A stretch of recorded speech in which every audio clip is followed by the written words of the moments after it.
Happy Hump Day. Thank you for joining us here on Live Impact News on WCNC Plus. I'm Nick Sturdivant. Across from me, James, Carlene. Chris, we'll get to you in a second, but wave, Chris. That's Chris over there. How are you guys doing? I'm good. All right, How are okay. your hand towels? I didn't get them yet. What? We will save that for later in the show. They were expected to arrive. Prime date. Hand towels. Carlene is shaming man, you only me have 2 more about- days left, man. You know, But they had guaranteed delivery yesterday. Yeah. And you know what? Knowing Nick, he probably really hyped up these hand towels That- too. yeah. It's not like most people would talk about hand towels like this. Nick's probably like hand towels. you know. Look, I shout out to the hand I towels. teased your towels. I Thank you. apologize. I teased No. your towels. I do have an oven mitt in my cart, so I can't really pick up. You see what happens? You see what happens when you take advantage of a good Prime Day deal and then you get shamed for I bought it? an attic door insulator.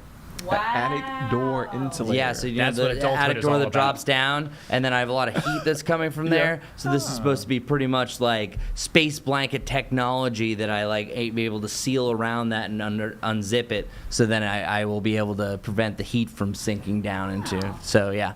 And I got hand towels. Yeah. So there you go. Yeah, so you know what? We're the same. It also shows that we're getting older because these things excite us. Right. All right, so we'll get back to Chris in just a Okay. moment, but we want to get to a bit of breaking news. Again, thank you for joining us here on Live Impact News on WCNC Plus. Let's get to it. So right now we are looking at, you see it right there on your screen, that is live, I-77 in, James, Davidson, near Lake Norman, right? Yeah, it's right on the line between Mecklenburg County and Iredell, so we'll call it Davidson. So that is a look from the actual crash scene. So right now we know 1 of 3 lanes are closed, but you can see the backup. That is an area where it doesn't take much for traffic to back up. Multi-vehicle accident is being reported there. Again, this is in Davidson on I-77. So that is the front end. And we showed the back end as far as the backup. So here's what we got from Medic. Currently, there are 12 patients with minor injuries being evaluated. Once we have transport information, we will confirm. Again, that's according to Medic. I'm reading the information in real time from Medic. There are multiple ambulances and the mass casualty bus en route. And we will advise medics. This is Medic saying this. We will advise the final patient count. So again, as of now, a dozen people with minor injuries are being evaluated. So this is a major incident there on I-77. It's striking to me, Nick, Yeah. when they talk about the number of patients. You can see there's an abnormal number of people kind of sitting on the guardrail here. Yeah. Abnormal for like routinely us looking at traffic crashes, right? And it looks like one of the vehicles involved may be some sort of passenger van. Yeah, like a Sprinter van or something like that. So you see it there. Again, from what I'm reading, 1 of 3 lanes are closed. Again, it doesn't take much in this area of Mecklenburg County to have some backups. But again, this is, so if you're, I guess, headed towards the accident, this would be sort of your view. And so this is the scene of the accident. And again, you see folks right there by that guardrail by the water. But again, 12 people being evaluated for minor injuries. This is a map just to give you a better sense. James, I know you pulled up that map. I know you have a better grasp of the area. I will try my best here. So as you can see in the DOT camera image, there's water in the background. So that is parts of Gamble's Creek or Lake Davidson, which are really just coves off of Lake Norman. And so this is just south of the Griffith Street exit, which is mile marker 29. So we're just in northern Mecklenburg County, just shy of the Iredell County line, Nick. And again, about 12:16, we got the update about there being 12 patients being evaluated, mass casualty bus en route. So unclear now if it made it. So as soon as we get more information, again, this is the camera, it's the live camera of that backup right now. So if you're in that area, headed towards that area, just be on the lookout. But as soon as we get more information on this crash, as soon as we get any sort of update, and we're getting updates in real time, we'll make sure to bring you back to here live, give you that information. So yeah, that is the situation there on I-77 South in Davidson. All right, let's turn our attention to the forecast. Chris Mulcahy, as he was here earlier, as we were bantering about Amazon Prime Day. It was a solid banter. But solid banter. Thank you for joining us this afternoon, course. Chris. Okay, we're weather alert. Yes. Extreme heat and the potential of flooding this evening. We're going to put heat behind us because technically for us to really go weather alert for extreme heat, it's usually over 103, but truly you don't really have the heat advisory until 105. I think you could get as much as about 101, maybe 102. And what's interesting is yesterday we actually hit 98 degrees, but only had a peak heat index of 101. Well, today I think you're only going to hit a high of 93, but a peak heat index close to about 101. And what's interesting there is the moisture's come up, and the more moisture the atmosphere usually leads to more storm fuel. So let's get right to it. Double trouble, the double threat for our weather alert. So it's mainly for flooding and severe storms. Here's the deal. Severe storms oftentimes can lead to flooding, but I'm separating these two because I think flooding is the number one. And it's also been a hot button topic here across the United States for several reasons. I can say 3 different states, one here in North Carolina from what happened from Chantal, what happened just recently here in New Mexico where literally you saw a house floating down the river, and of course one of the most tragic flooding events that I've ever seen in my career, what happened in Texas. And what happened there was deemed as a flash flood emergency before things really got going. And these are 3 different levels of a flash flood warning. So these are called impact-based warnings. And by the National Weather Service, they readjusted this back in 2020 to 2021. And this is just to make clarity and see which ones are going to alert your phone. So this is the wireless emergency alert system.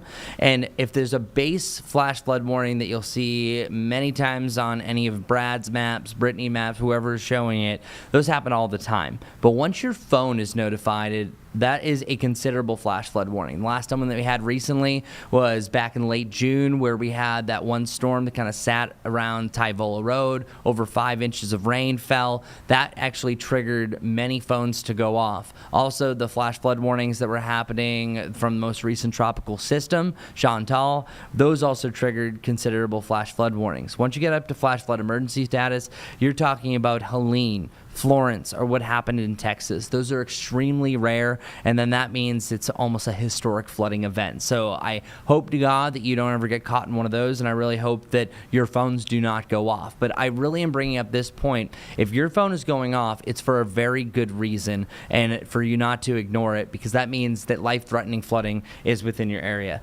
Speaking of Texas, Nick, before I wanted to go any further, I went and got the radar and looped it for what happened in Texas, and to show you the reason why they saw so much rain. So where that X is, that's where the actual Mystic campgrounds were. Notice how that rain moved in during the evening and it just kind of sat there. And here, I'm actually going to pause it. Look really closely how this one little band from the northwest, let me bring up my little pointer tool. So this right here, things are so tiny. My eyesight is not the way it used to be. I apologize. Here we go. So you have this one little storm system right here, and then these storms that all start to converge. And when you have that convergence, that really just amplifies everything right there. So you had it all kind of come up as the perfect storm. At that point, you're having rain rates well over 2 to 3 inches per hour. And some of the most recent estimates we saw there was 12 to 14 inches of rain fell. And I was also looking at the topography here, Nick.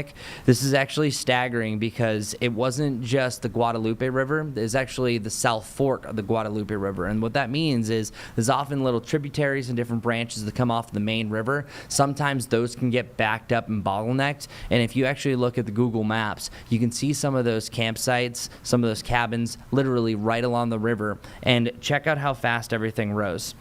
9 or just over 9 feet at 2:55 a.m. This is in Central Time. 30 minutes later, it was up to 14.9 feet. Then, at the end of the hour, it was up to 20.3 feet. Once it gets up to 26 feet, they say, and this is all based out of at Hunt, the Guadalupe River in Hunt, which is still, I think, over 10 miles away from where the campsite was and where most of the damage was. At that point, they're saying campgrounds and local highways are going underwater. And never before seen at this location, they saw a peak of at 5:10, 37 feet. Wow. And before that, it was actually below 5. So it went up You're talking about over 30 feet during this time frame just because everything sat. Think about rivers all flow. It just kind of compounds. It blocks things by different trees and the tributaries. It all flows. And that's why we're still looking for over 170 people. Well, not us personally, but what's happening in the rescue. But I just kind of wanted to stop and really show the magnitude of the worst case scenario of any flash flooding. I'm not saying that we're going to see anything close to this, and you might not see this again in our lifetime. But I was doing a study for this, and this is one of the most staggering things I've ever seen. And then I think about our friends in north of us in central North Carolina, the Hall River, the Eno River, seeing historic levels right there. Yep. I believe it's somewhere in the range of, correct me if I'm wrong, 32 to 33 feet. It's That's something correct. we haven't seen since 1996, Hurricane Fran. So, yeah, I mean, and I guess I just want to drive home, and you've been driving at home. Make sure you have your phone charged and you have your phone, you have your devices there, because we're here on WCNC Plus. We do our best to get that information out there to keep you safe. So. Yeah, and that's a really good example, because what happened in Texas, a lot of people might have been getting those flash flood emergencies, and they might have overlooked them, or hey, I'm fine, but then a lot of people just didn't have phones. Yeah, that's true. Think about that. So, and their warnings that I was looking at, kind of the time frame, they were warning about things happening around 1 o'clock, but the emergency didn't really go out until 4 o'clock. And 4 o'clock at this point, the river's already at 20 feet. It's already come up 11 feet. That's already swallowed up some areas. So and you're talking about 1 a.m. 1 a.m. Yeah, 1 a.m. to 4 o'clock. So the warnings were out there, but there's just some events. What can you do? Yeah, and also the same thing. Like you were talking about a tropical depression at the point for North Carolina's event, Nick, and look at the amount of rain that came from that. Yeah. Over 8 inches was estimated in certain areas. It just takes those slow-moving systems, a lot of rain all at once. And if you live near a river or a creek or a stream, Hidden Night Campground back in 2020, oftentimes there's a flood watch that usually is the precursor, knowing that there's going to be excessive rainfall. We do have one for the eastern zones, but yeah, if they see any more rain, we're looking at still a big deal for maybe more considerable flash flood warnings for the central part of North Carolina. And this stuff is scary, because I've covered flooding numerous times over my career here in the Carolinas, and it is nothing to play with. Nothing that again, it's nothing to play with. It's some scary stuff. Yeah, so, and truly, and Nick, you know this, until you actually see images like this in person, because you're like, oh wow, there's water all the way up to that roof. Oh, there's people in boats. Oh wow, there's cars and houses floating on the river. You notice water is so powerful. Yeah. And what is really crazy about some of these most recent events is you can look at rain estimates, and that's why I'm going to show you some with a grain of salt. But realistically, any one of these slow-moving thunderstorms, if you get one after another on a day like today, you can get up to 5 inches of rain, and that could lead to an event like this if it's low-lying along streams or in a flood-prone area. That's another thing to know. You got to know if you're in a flood-prone area, because those images you saw there don't just happen in the middle of a plain. It's usually something else, like a stream or a river, that's going to allow that to happen. Oh wow, So, and again, I was showing you all of the other stuff, not to scare, just make you more weather aware. I'm not saying what we saw from Chantal is going to happen here today. I'm not saying that what we saw in Texas is ever going to happen here. But here are some of the estimated rain totals that we have going back to graphics for our rainfall. It's upwards to about 1 to 2 inches through 10 o'clock tonight. And I think that some of these could be as much as 3+ if we get one thunderstorm after another, because the red on the radar can be over 1 inch per hour. The pink on the radar can sometimes be up to 4 inches per hour. Just really depends. Now, leading into tomorrow, notice how it's more widespread. Now, if you have one location that gets 3 inches and another 2 tomorrow, that's almost bringing you back to that same level if it kind of swells some of the creeks. But yeah, look at some of these totals. I think we're getting at least up to 1 to 2 inches across the next couple of days, because these are slow-moving storms. Once it starts raining, if you have heavy rain, you could get it for 1 to 2 hours. And then heading into Friday, I don't really see as much. We're still weather alert that day, but it's not as much. So this slow-moving pattern, you're pumping in tropical moisture. That's going to lead to widespread thunderstorms. This is more of your typical 20% isolated pop-up thunderstorm. Oh, you could have a severe thunderstorm. No, this is ones that you could produce some gusty winds, but then they could sit there. I think really by this evening is where the flood threat is going to be the highest. There's the same area, Nick, that you were talking about. See that area of red? That's where we saw the excessive rainfall over the weekend. Well, all of our area for the most part, is under a yellow, meaning a medium threshold. By tomorrow, it's downgraded. We get rid of the red, but still any areas that see most rain today, if they see it again tomorrow, it could be problematic. And then by Friday, it's still a low chance, but we're really taking our foot off the gas heading into the weekend. Here's that flood watch that goes until 2 a.m. Thursday. This will be extended depending on the rain that we see today, and it's the same areas. Usually, sometimes flooding can lead to more flooding, just depending. Helene would not have been Helene without the 2 days of rain that was prior to it, because truly, a lot of streams were already at major flood stages before it pushed over to historic levels. And we already mentioned some of the rivers that are swollen around Greensboro to Raleigh. That's going to be a big problem with more of these storms. And here's what it looks like on our futurecast. You're looking at widespread stuff here. This is starting right around the mountains. I'm already seeing storms right now. So right now at this point, there are active thunderstorms in the mountains, and they're starting to blossom across the foothills. This is 3 o'clock. Look, by the end of the afternoon, it really picks up. So this is turning widespread. And it's impossible for me to tell you this community, this location, this county is going to see this much rain. But we are showing there is signs of at least up to 2 inches plus in a few locations according to this rainfall, because it's not really fast moving. I think we see another final push rolling through a little bit later on this evening, and then we're going to rinse and repeat. By tomorrow, I think it's really between about 3 and 9, so I don't think the window is lasting as long into the evening. You're not seeing as much red here on the map. I think the storm fuel is much higher for today, so if there is going to be any big time rain, I think it happens today. I think it could just build on whatever falls today by tomorrow. And then I want to show you Friday. Here's why we might take away the weather alert, or at least I would in my opinion. If it's just very isolated at this point, we'll see, but it really depends on what happens the next couple of days. So next best rain chances today, tonight, widespread. Tomorrow it's likely, but then I think it turns more widespread heading into the evenings. And then Friday it's more of an isolated to scattered nature. But on top of that, as I mentioned, you also have a chance for some gusty winds. You could have some damaging winds getting up to about that 60 mile per hour range. Lower chance come Friday. And then that 98 at least isn't going to be hit. So we mentioned that heat isn't really as much of an issue going forward. Still could feel like 100 degrees. And I think that we'll feel like the upper 90s the next couple of days. And then we're back to the usual 91 to 94. It's hot, it's humid with a chance for an isolated storm. But whenever you get a stationary front, that's where you really have the slow movement. That allows for more storms to pop up. So it's a front nearby, a trough that leads to more of those 30 to 60% chances for rain. This we could see again in the middle of next week. Oh, man. Chris, thank you for your time, man. Of course, I know you dude. did the morning show, came in here, joined us in the afternoon.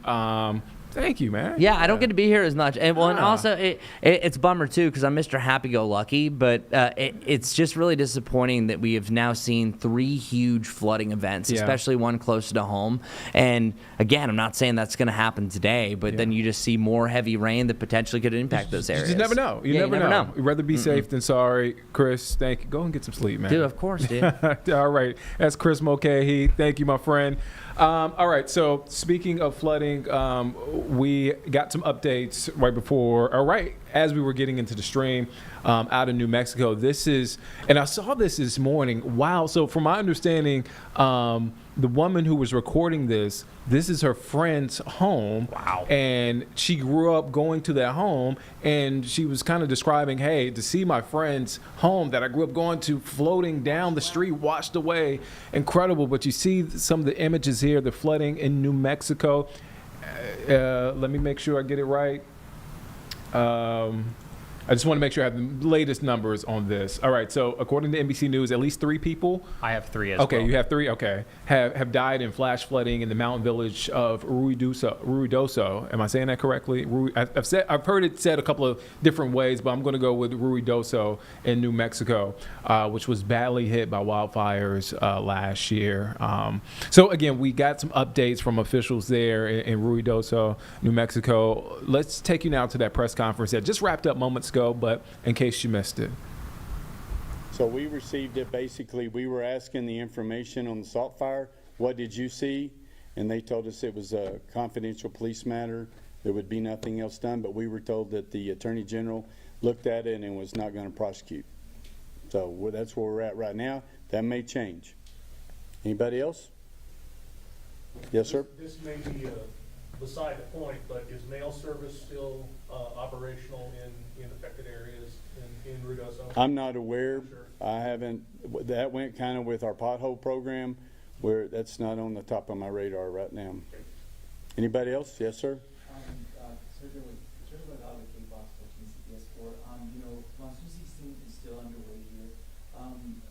Considering what happened yesterday and what's been happening these past couple of weeks, are you guys considering any changes to the way you guys manage these sort of situations moving forward?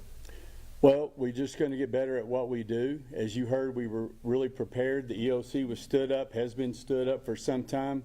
The internal alerts went off. The staff was brought in. When we talk about staff, we're talking about people that work in other departments for the village.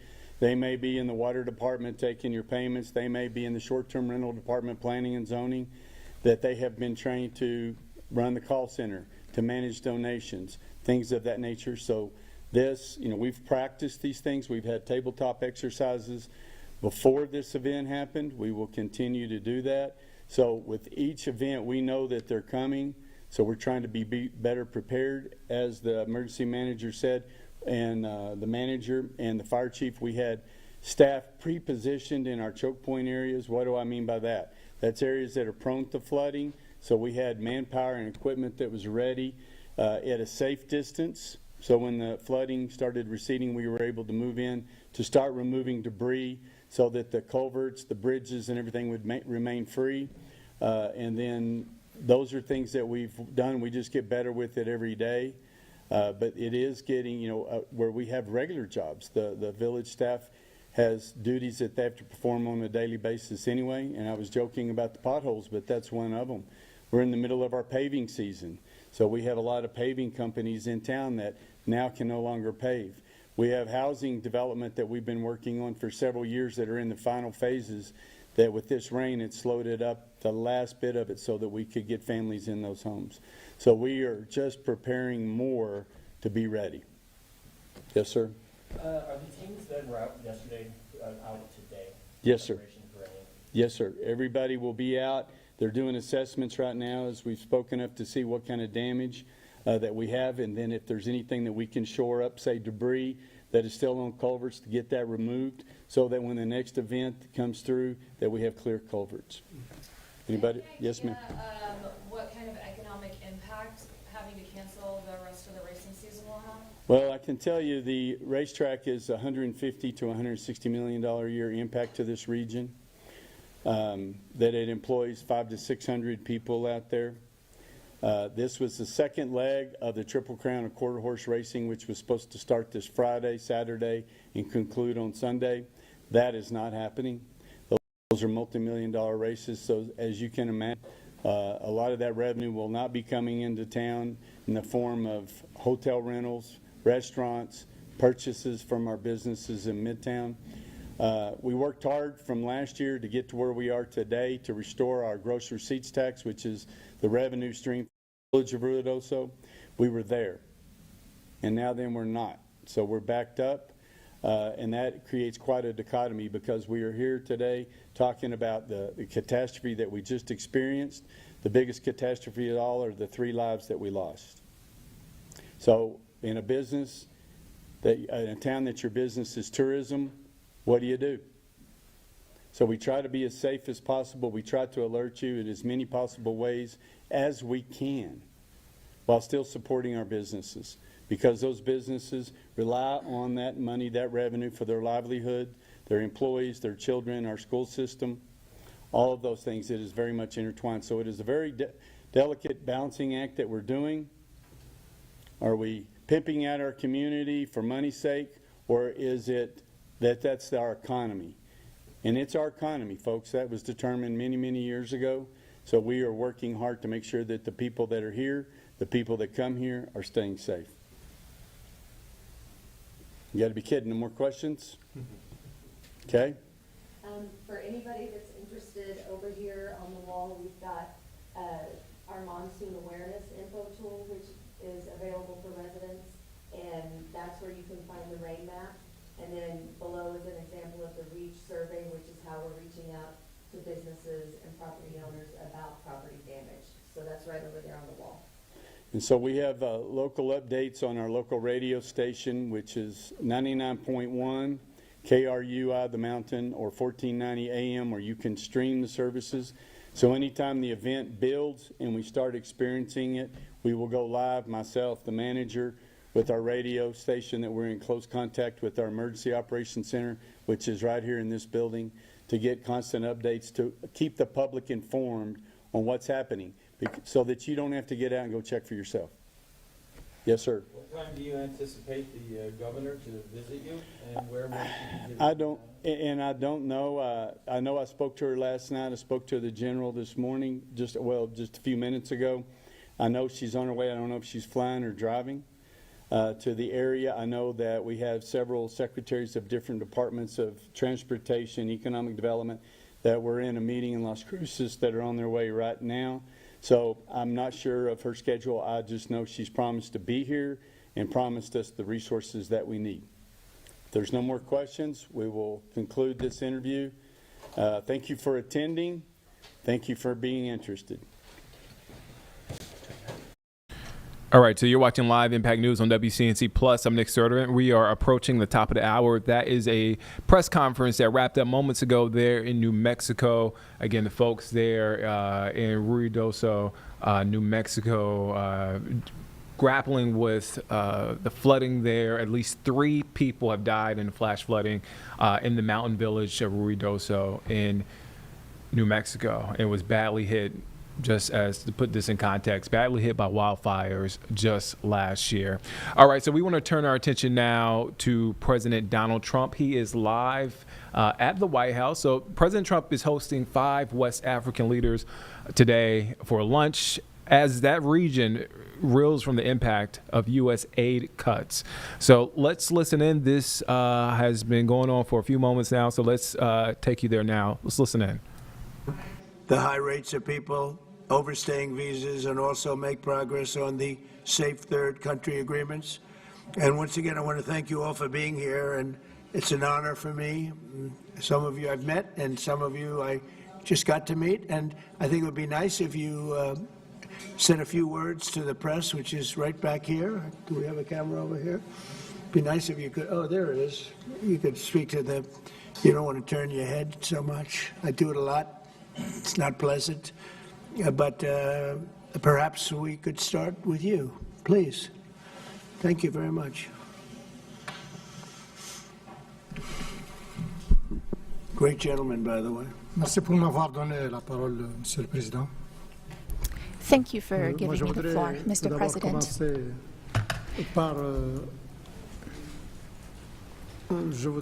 First of all, I would like to thank you, Mr. President Trump, for inviting us to come here today. I'm President Ghazouani, President of the Islamic Republic of Mauritania.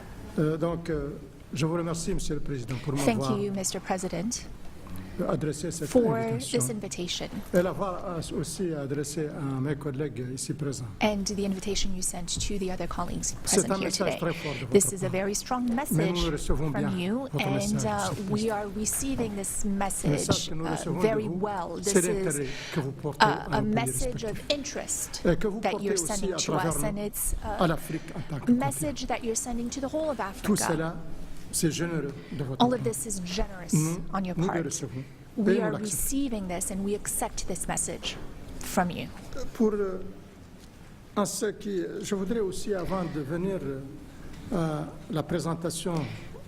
Before I talk about my country, I would like to let you know that we are delighted to see President Trump's commitment to our continent. Mr. President, in the short time you've been back in office, the last few months, you came to the rescue for peace. You did it in Asia, with Pakistan and India. The war sort of started, and if it had gone on, the consequences could have been a real disaster. Vous avez, depuis le début, vous êtes sur un Since the travail beginning, énorme en ce qui concerne You've been doing a cette great guerre deal of work au niveau de l'Europe, c'est-à-dire en on the Ukraine, war ce in Europe, conflit that is entre the la conflict Russie et between Russia and Ukraine. Vous n'avez pas tardé You à venir rapidement aussi rushed en Afrique to Africa pour résoudre un to problème prévu. resolve Où a il y a eu long-standing problem. beaucoup d'efforts qui ont été Lots of consentis efforts had been made par beaucoup de chefs d'État. by many heads of states. Mais il est All right, so we are at the top of the hour. It is 1 o'clock here on Live Impact News on WCNC Plus. I'm Nick Sturdivant. Right there, you're watching live there at the White House as President Donald Trump is hosting 5 West African leaders today for lunch as that region reels from the impacts of U.S. aid cuts. So that is happening live. On the bottom right, that is a look at the radar, what we are expecting. We are weather alert today, so we are hit with a double whammy. So we're talking about potential storms and the potential for flooding. So make sure you stick with us for the latest information when it comes to the situation going into the afternoon, evening. Up top, I-77, that's a live look. You see that back up there? It's been a mess there for a little bit. All right, so there is a multi-vehicle accident on I-77 South in Davidson that is near the Lake Norman line. So we got an update from Medic. And so what we are able to confirm, 8 people from this accident were transports. We did get initially 12 patients with minor injuries were being evaluated, but 8 people were transports according to Medic. We'll keep an eye on this. But speaking of I-77 traffic impacts, we want to go now to a project that is going to have some impacts on I-77. We're talking about the NC 150 widening project. And so according to NCDOT, planning and development underway for the project to help improve traffic flow, reduce traffic congestion for about a 15-mile stretch. I want to send it over to Walker Lawson, who is there. So Walker, all right, lay it out for us. What can we expect? When will this get underway? Yeah, well, drivers typically expect traffic here on NC 150. This is no shock. I, amongst many people, drive on this road daily and know just how congested it is. And while they're trying to alleviate the congestion, it seems like drivers are going to have a little bit more to deal with in the coming months because, as you just mentioned, they're about to start a bridge replacement process behind me. So the NC 150 bridge is known as Exit 36 over I-77. Starting Monday night at 8 o'clock, we're really going to see construction kicking off as NCDOT is going to be closing the right lane on I-77 in both directions. This is so that way they can build this new bridge that is going to widen the bridge to 10 lanes. Now, you're probably thinking, how in the world is a bridge going to be 10 lanes when you only have a couple lanes here on the side? So to give you some backstory, the 10 lanes is really going to be additional lanes going in both directions, but there's also going to be turn lanes factored in there, so it's not just going to be 10 lanes spread out. And again, as I mentioned, NC 150 on both sides of this bridge are being widened from 2 lanes to 3 lanes in both directions. Again, this is going to be a large project underway, and people will start really seeing the delays here starting Monday at 8 o'clock when they start closing parts of 77 down. So Walker, yeah, I know it's going to be a headache for folks as they go through this project. Have you got a chance to talk to drivers, people in the area? If so, what are they saying? Yeah, we spoke to several drivers. I spoke to one woman that has a coffee shop that she actually drives around, and a lot of these people know NC 150 needs work done to it. This is no shock to the area. Traffic has been bad here for years, so a lot of people, while they are excited for this project, are very nervous of what these next couple of months are going to look like, as there's going to be changes to this area. You're going to have a lot of bridge work happening here that's going to put delays on I-77, and then after after that's done, you have a project that's going to last several years in this area to widen NC 150. So there's going to be a lot of travel headaches all the way out until 2030 when the project as an entirety is going to be done. As for the bridge, NCDOT did not give us a date for when that will be done. They said it's going to be a phased out project and that people will have to pack their patience for a couple months. All right, that is Walker Lawson live there in the Morrisville area. You can catch Walker at 4 and 6. Walker, thank you for your time, man. All right, yeah. And as we speak, James, we talk about the impacts on I-77 with this project. We could actually see, when you brought up that, you pointed this out, we could see the backup from that multi-vehicle accident there. Yeah, this is the bridge that Walker was just talking about, and you can just see, center your screen, I-77 southbound as you're leaving southern Iredell County here and coming into Mecklenburg County. It's still all backed up because of that multi-vehicle crash. And we will continue to keep our eye on that. Another thing that we're continuing to keep our eye on is the forecast. We are weather alert today. Again, as I mentioned earlier, a double whammy. We're talking about severe storms and also the potential of flooding. So make sure you stick with us here on WCNC Plus. Also have the app handy if you can. Let's go now to Chief Meteorologist Brad Panovich for a look at the forecast. Hey, good Wednesday morning, everybody. Chief Meteorologist Brad Panovich here. Busy couple of days. We are going to see these mild to hot mornings going into the steamy afternoon, and these afternoon evening storms are going to develop. But unlike your typical pop-up storms, there's going to be more of them. They're going to be slower moving, and they could produce some stronger winds. So let's get right to the details here. This is the way we'll likely wake up every morning this week, and you'll go, what are you talking about, storms, Brad? Well, the atmosphere is getting amped up right now. What's happening currently? We have deep tropical moisture. In fact, a parameter we look at called precipitable water pushing 2+ inches. So that means a lot of moisture. Think of a sponge that's completely saturated.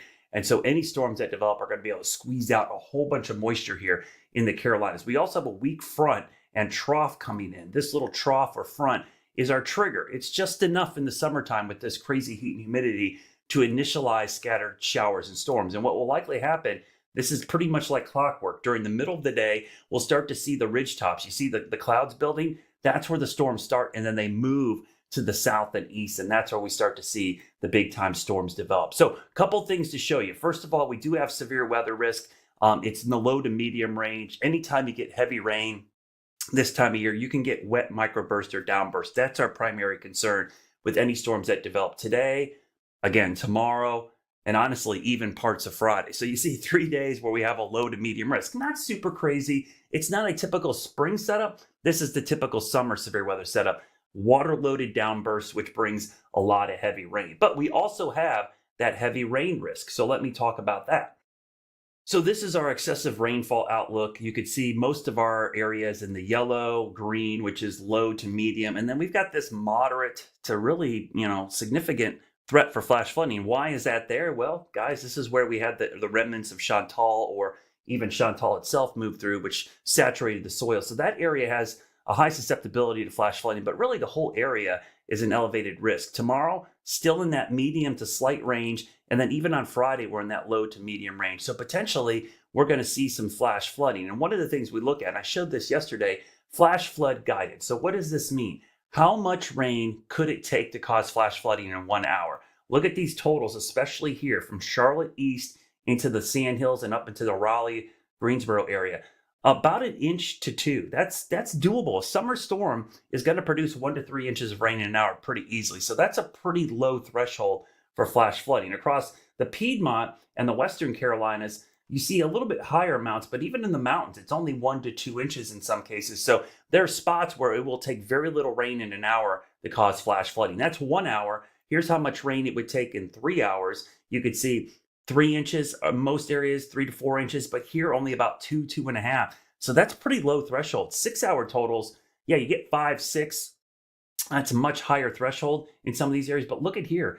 I mean, they're pretty much the same as the 1 and 3 hour rainfall rates. So especially areas in Moore County north that saw the flooding from Chantal, it's not going to take a lot of rain, folks, to cause flash flooding. So that's why there is a heightened concern for that today, tomorrow, and Friday. So let's get into the future cast.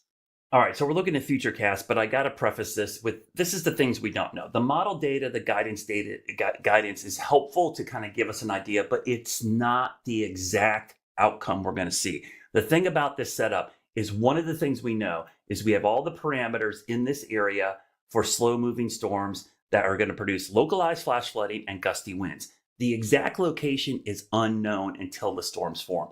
I'd love to be able to tell you. I'd love to tell you we're that good at it, but here's the problem. It's like watching boiling water on your stove. You know bubbles are going to pop up, but it's hard to tell you where that specific bubble is going to develop until it actually does. So we know this general area. It doesn't mean we don't know anything. It means, yes, the ingredients are in place in this window, like we showed you with the severe weather outlook and the flash flood outlook. It kind of highlights the areas. Then as we get closer, as the storms develop, we have a better idea where they're going to form. So this model is showing you kind of a rough idea, but it's likely these could be forming anywhere. So the rough idea to get is we are going to see storms form mid-afternoon along the mountains, and then they're going to drift to the southeast. So over time, you'll see them drift into the Piedmont. And so this is by 6 or 7 p.m. These are big storms. They're producing a lot of rain in short order. Remember, the moisture in the atmosphere is absolutely saturated. So these will be efficient rainfall makers. So notice the timing for the Piedmont. It's in the evening. So right now, during the day, morning and early afternoon, you can get a lot of stuff done. It's not going to be raining until this evening. But once these storms form, they're going to be slow movers. Look how they meander across the area, 9, 10. I mean, these are going to linger into tonight. And that's the concern, especially this area. You notice somewhere in here, the potential is there's going to be a cluster of storms that'll be slow moving. And if they move over areas that saw rain from Chantal, that's an area that could see flash flooding. And then any urban setting, like around Charlotte, even Asheville, Greensboro, Hickory, over towards Raleigh, areas where we have a lot of concrete, steel buildings, we call it impervious surfaces, where runoff is exaggerated. That's an urban setting. Think less green space, more stuff. Gutters, downspouts, that stuff forces the water to run off quicker. So if we see heavy rain in those areas, that's where you tend to see flash flooding sooner. But some of these rainfall rates could be so high, it probably won't matter. Notice even into tonight, this is 1:30 in the morning. So this will linger into tonight. That's why we could see flood watches extended in some areas. We already have some in central North Carolina. Overnight, things calm down. And then tomorrow, we're going to do round 2. This is starting tomorrow afternoon. You see, we do it all over again. So you're getting the idea. These afternoon and evenings are going to produce these slow-moving storms. And if they hit the same areas, remember, today we're going to see a round of storms. If this same area gets hit again, guess what? Flooding becomes a bigger issue. So that's why every day this week, these clusters of storms moving over the same areas, being very efficient rainfall makers, will cause issues. So you get the idea. Obviously, the fact that we have flash flooding the last over the weekend on Sunday, those areas are susceptible. Anybody who sees flash flooding today could see it again tomorrow. So I'll loop this. This is a 48-hour futurecast. And again, will the storms be exactly there? This gives you a general idea on what we could see. So for that reason, we want you to stay weather aware for flash flooding, but also the risk for some strong storms, gusty winds. The timing right now for the area is going to start midday in the mountains. The Piedmont, it's going to be evening into the nighttime hours. So stay weather aware. Flash flooding is a big issue. Turn around, don't drown. We'll hear that a lot over the next couple of days. All right, some great advice there by Chief Meteorologist Brad Panovich. Make sure that you have WCNC Plus, you have the app. We will keep you informed. Also, I do want to mention 6:30 p.m. our live weather impact show, our stream here. Great show, great informative show. So Brad is going to be on along with our great producer James, who is doing this show right now, and meteorologist Tim Buckley from WFMY. Is he also going to be on the show today, James? He's on most nights, and you're certainly right about that, Nick. And then on nights like tonight, they'll probably go off and they'll have WFMY Plus focusing on Greensboro, Brad Panovich, and our weather impact team focusing on Charlotte. Okay, and Brittany Van Voorhees will also be here as well. You'll see her in about 15 minutes. She'll be on the stream this afternoon. But again, 6:30, make sure you tune in our live weather impact stream. Some great stuff there to keep you informed and keep you safe. All right, now we want to turn back now to President Donald Trump. He showed you this a little earlier. He is meeting with 5 West African leaders today.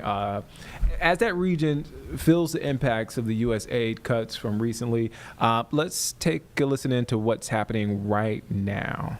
To be here at the White House and to have this opportunity to speak with you about the new partnership that you are putting in place with Africa, particularly for investment. I also wanted to commend you for your commitment to peace throughout the world and the incredible diplomatic success that you had with the DRC, as my colleagues mentioned. You said that this put an end to a long war that claimed many lives, and thankfully you were here to put an end to this 30-year war. I also wanted to express that Africa supports all efforts to bring back peace to Sudan, Libya, and in the Sahel. Mr. President, as you've seen, you can only do business when there is peace and security, and you build peace everywhere in the world so that there can be better investments. The entire world is grateful to you for this. Now, with respect to my country, Senegal, I've been president for some 15, 16 months now, and I want to reassure all American investors about our country's political stability and our favorable regulatory environment, which we are continuously improving upon in order to attract more investment. I wanted to speak about 2 projects that I think are an exceptional opportunity.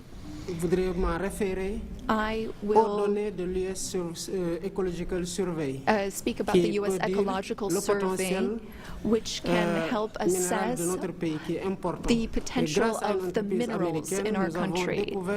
And thanks to American companies, we've been able to discover oil and gas.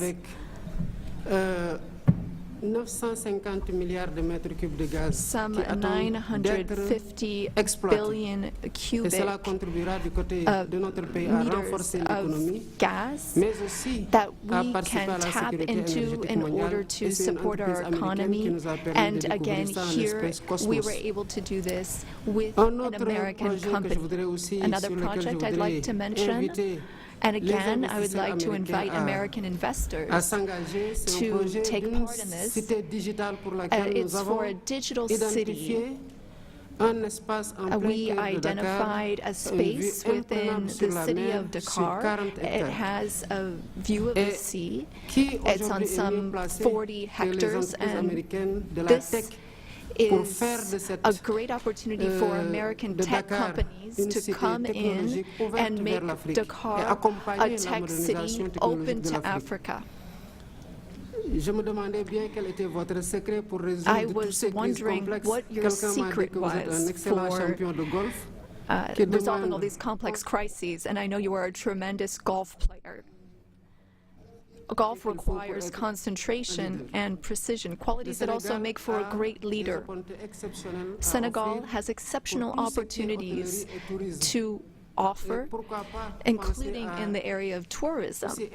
So perhaps an investment could be made in a golf course in Senegal. It would just be 6 hours by flight from New York, from Miami, from Europe, or from the Gulf, and that would be an opportunity for you to show off your skills on the golf course too. Thank you for your attention, sir. Thank you very much. It's very nice. Some way to show off my skills. It's a long trip to show off my skill, but that's really nice. And he's led a very interesting life. He looks like a very young person. He's a little older than he looks, but a fantastic job. He was treated very unfairly by his government, and he prevailed. And so congratulations on that. Really, congratulations. A great job. and you've all done a fantastic job, and so we'll be talking to you as we have the meal. Do you want to ask any questions, please? Where's my reporter from Africa? There you are. How are you? I'm fine, thank you, Mr. President. Very famous in Africa. Okay? You did it. Thank you, thank you. Thank you. Miss, I have one question for the African presidents and one question for President Trump. As you can see, Mr. President Trump, all the African presidents are very happy with your efforts to bring peace in the Democratic Republic of the Congo. My question to you is, today you are making history by receiving 5 African presidents and showing the interest of the United States to collaborate and to work close with the African nations. African continent is watching, African youth is watching, and this new approach that your administration is taking to deal with African nations, not only based on help, but in doing business that everybody can win, is really much appreciated for all the Africans. My question is, are you planning, Mr. President, in the future to travel to Africa to see firsthand all those countries in Africa, all those potential that those countries have? And for the African leaders, my question is, as you can see, President Trump is working to bring peace not only in Africa but also in the world. Are you all considering to nominate President Trump for a Nobel Prize Peace? That's a very nice reporter. I got to meet her 2 weeks ago when we had the Congo and Rwanda, and we had some other people up from Africa, and I was the first time, but that's very nice. I appreciate the questions. Very nice, actually. Would you like to, at some point I would like to go to Africa, absolutely. We're going to see what the schedule is, but at some point I would like to do that very much. Would you like to give a fast answer, please? Thank you very much. Of course, we are supporting this. Microphone, please. Microphone, please. Of course, on soutient cette dynamique pour la paix. We are in favor of this dynamic for peace. We are very committed on peace. I am the first head of state who went to Russia and who went to Ukraine both since the start of the war. I held the presidency of ECOWAS, and I went to see Mr. Putin. We spoke for 4 hours, and then I went to Ukraine. I spent 12 hours on a train to speak to President Zelensky. But now the weight of President Trump is something else altogether. We are with you. We are behind you to see what we can do to help bring peace back. No one wins when there's war. So you have our support so that we can bring peace back. Thank you. Nice. Thank you very much. Appreciate it. Go ahead, please. Merci. Thank you, Mr. President Trump. Thank you for your questions. A Nobel Peace Prize, well, I don't see any problem with it. I think that President Trump deserves it for all the efforts that he's worked on. And he brought peace back in the SEAC region. That is my region, the region where DRC and Rwanda signed a deal. And so he is now bringing peace back into a region where that was never possible. So I believe that he does deserve a Nobel Peace Prize. That is my opinion on this. Well, thank you very much. It's very, very nice. Thank you. I didn't know I'd be treated this nicely. This is great. We could do this all day long. Thank you very much. Please, go ahead. Mr. President, I believe that we have to continue to support America in the strength to be able to bring about peace in the world.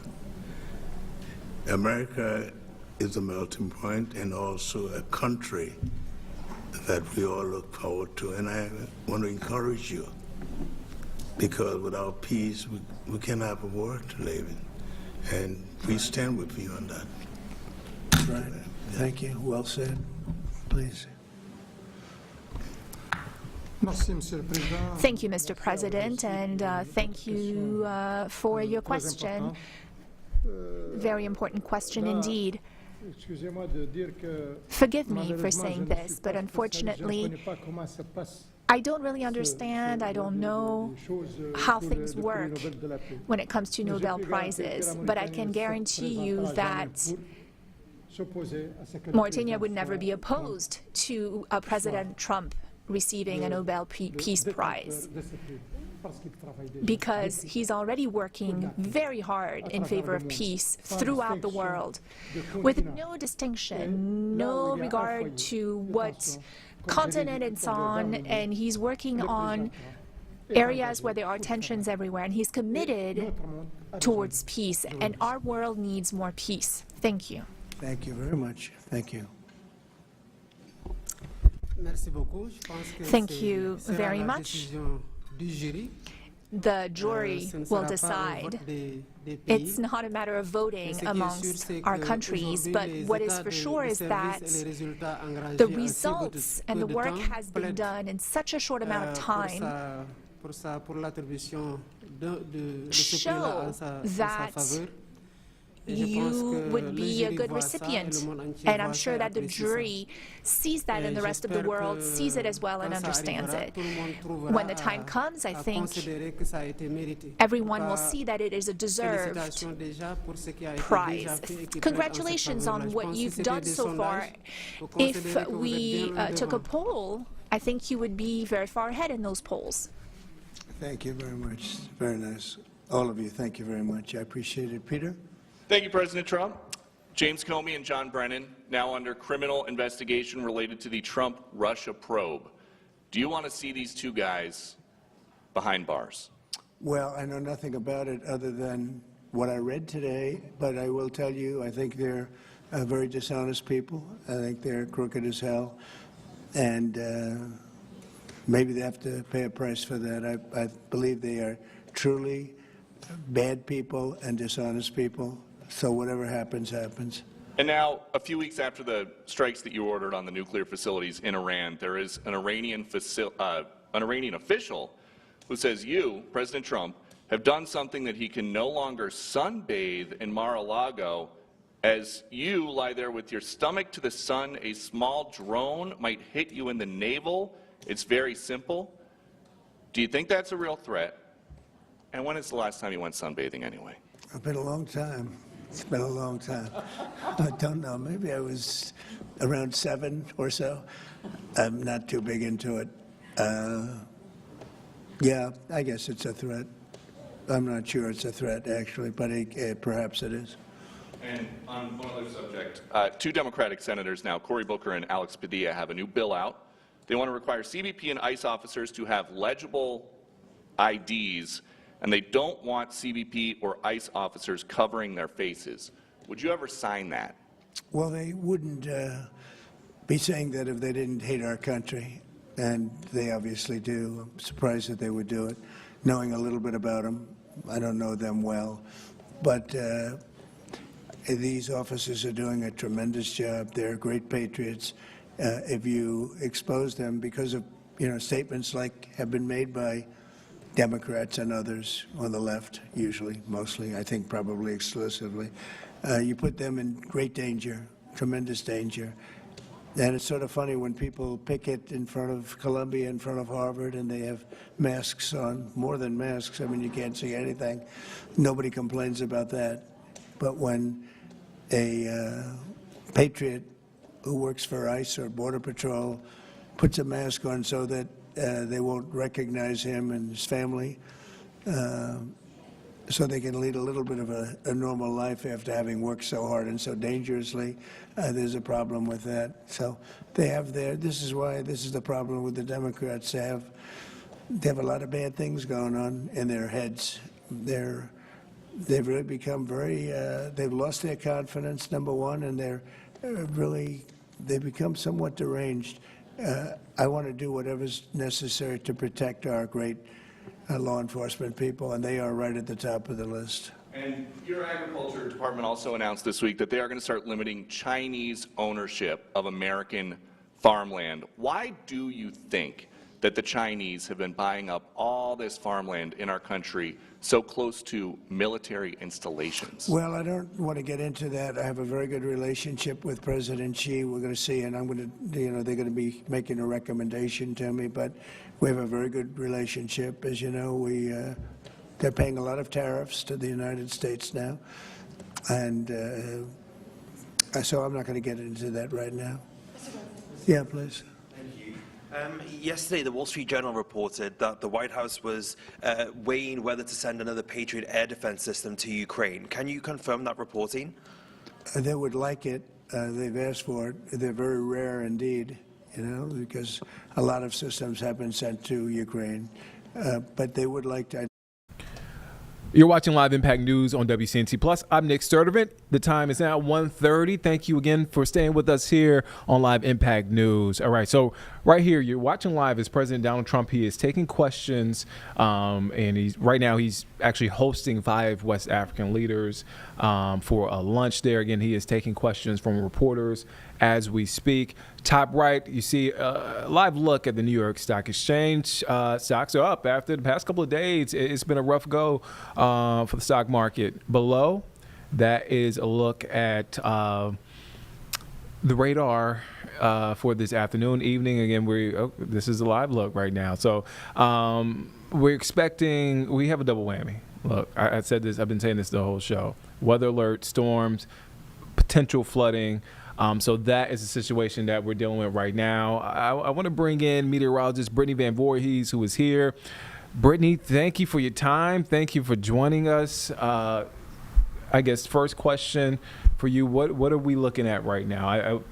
I know the heat has been a big thing the past couple of days, but it's not as hot today. It's not. Yeah. It's still pretty humid. Still kind of gross outside. But yes, it is not as hot. Yesterday we had a heat index peak at 102, which is normally just below our criteria to go weather alert, but the high was 98. So give or take.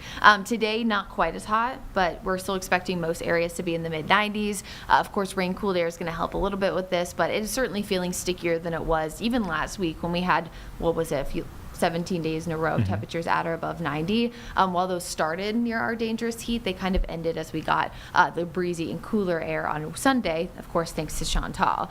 So the peak heat index the next few days, again, still going to be below heat advisory criteria, but a lot of this comes with, again, additional storm activity, which I think is going to be very, very noticeable, especially in the afternoons. I do want to point out this might seem a little bit silly for me to be saying it, but I've been getting a lot of text, emails, even just from friends and family who live in the Carolinas, that even though we are under a flood risk today, this is nothing like what they saw in Texas on the 4th of July holiday. So I just want to, if that helps curb anybody's stress level, I just want to go ahead and make that clear. It is not Helene level. I know you hear the... I'm sorry to cut you off. No, I was you're about to say Chantal level. What about Chantal? Yeah, nothing. Okay, I mean, okay. the areas in the North Carolina that, of course, aren't local that were impacted by them, they also have a chance to see flooding. But even that flooding wasn't necessarily, to the extent that Texas saw.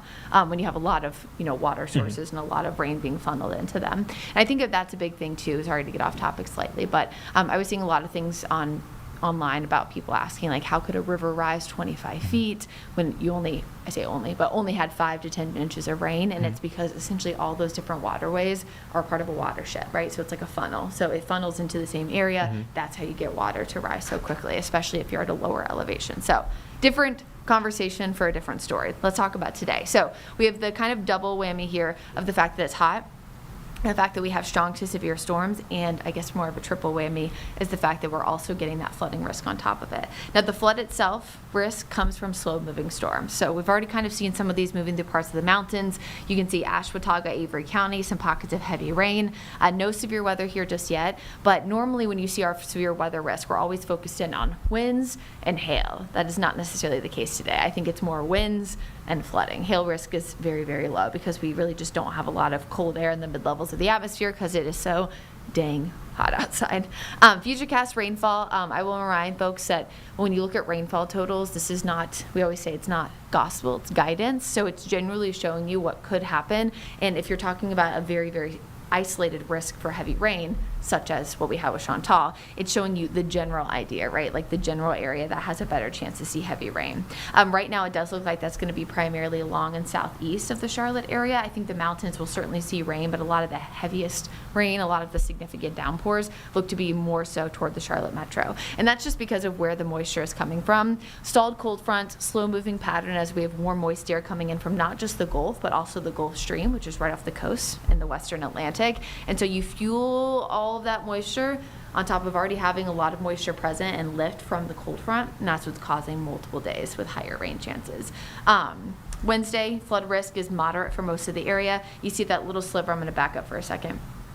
The little sliver of red, that's mostly those areas that were hard hit by Chantal. So of course they have a higher risk for flooding because they already are very, very saturated. Moderate risk for us, a little bit lower there for Thursday, and then lesser rainfall potential on Friday. In fact, I'm kind of on the edge whether or not we should be weather alert, based on our significant criteria on Friday.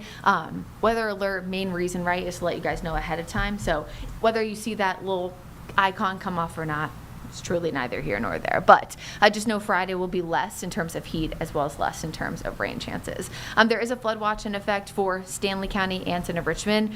This literally looks exactly like the map that we had over the weekend with Chantal because that is essentially where the heaviest rain was setting up. So here's a look at Futurecast for the rest of the afternoon. Again, heavy rain off and on for most of the afternoon. If you had plans to get outside, I would make sure you're keeping a very close eye on radar. Remember, when thunder roars, move indoors. It's not just the risk from flooding, but it's also the lightning and the thunder. Same thing on Thursday. Overall, I think today is still the heaviest rain event. So we have the majority of our storms today, lesser for Thursday, and then even lesser than that on Friday.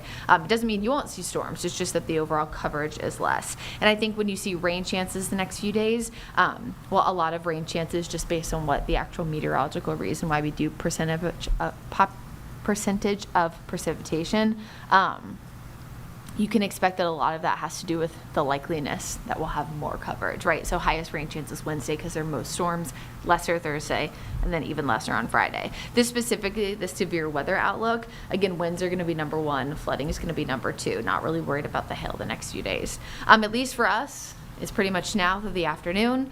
Kind of the same thing on Thursday, right? Heaviest rain coming in by the afternoon and evening after we have all the warmth, all the moisture from all the storms. So next 3 days, gusty winds, heavy rain, also the additional heat, but I think heat's really only an issue for today. It does look like we'll see a drier pattern heading into the weekend, which will be fantastic. Charlotte FC, of course, at home on Saturday.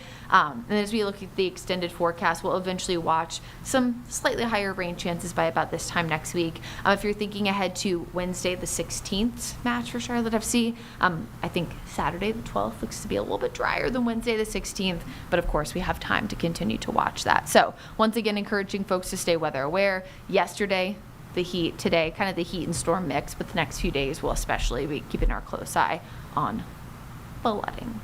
And you want to make sure that you have the app handy and all that information. Yes. Carlene? Brittany, I have a question. Okay, I have something else I want to say also. Okay. Okay. Hopefully my friend Austin is not watching this, but he texted me earlier at 11:56, and he sends me this dumb screenshot of his weather app that comes on his phone. That's Listen, a no-no. I That's a love no-no. Apple. Love the Weather Channel. They do great work. I will say this till I'm blue in the face. Every single time I go to a school talk and a teacher says, what is the one thing that you'd want kids to know, about weather?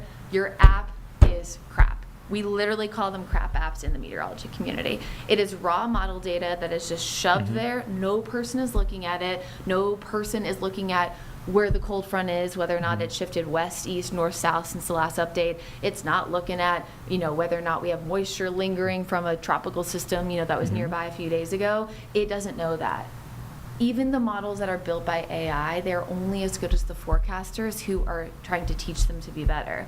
In fact, I know a few weeks ago on the weather impact stream that Brad hosted at 6:30, he was talking about the AI Google model and how it was actually did really well with Helene last year. But guess who did better? The National Hurricane Center. It's because a person is better. They don't know what's going on. So they also don't know model bias, topography. That's a different story for a different day.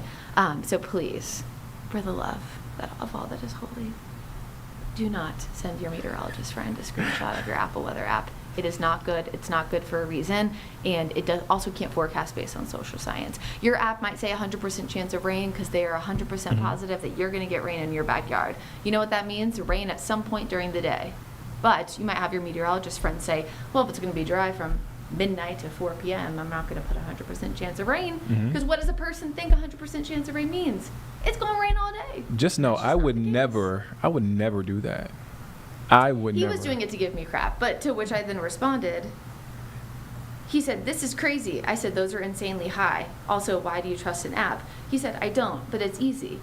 And I said, easy yet wrong. That's my whole point. And he said, fair. I would never.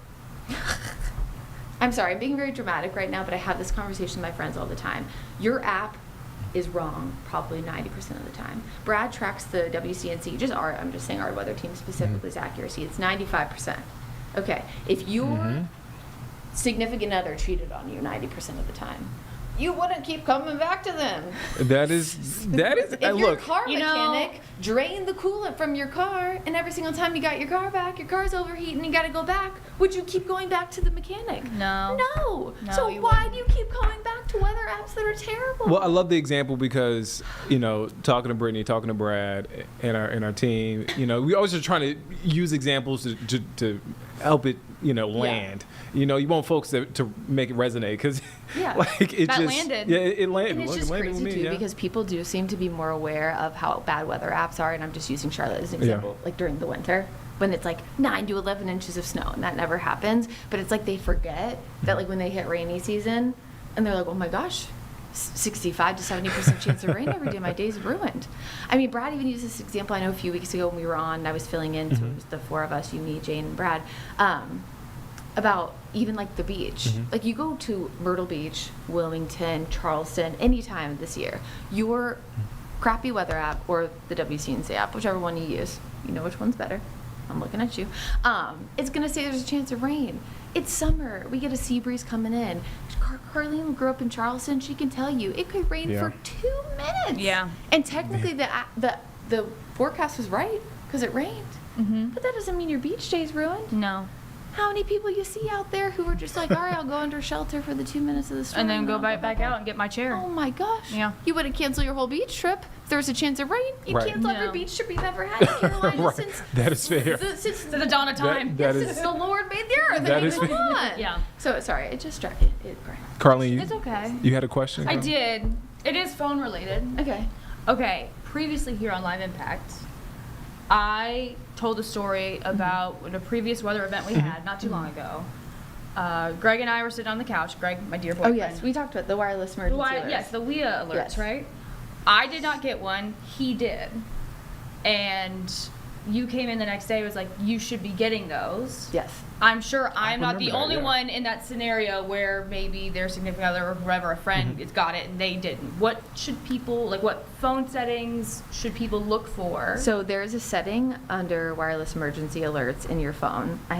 I've never turned mine off, so I don't know how exactly to get there, but let's see if I can figure it out. Where essentially there is a feature that some people will turn off because they don't want to get them, for whatever reason in their sleep. I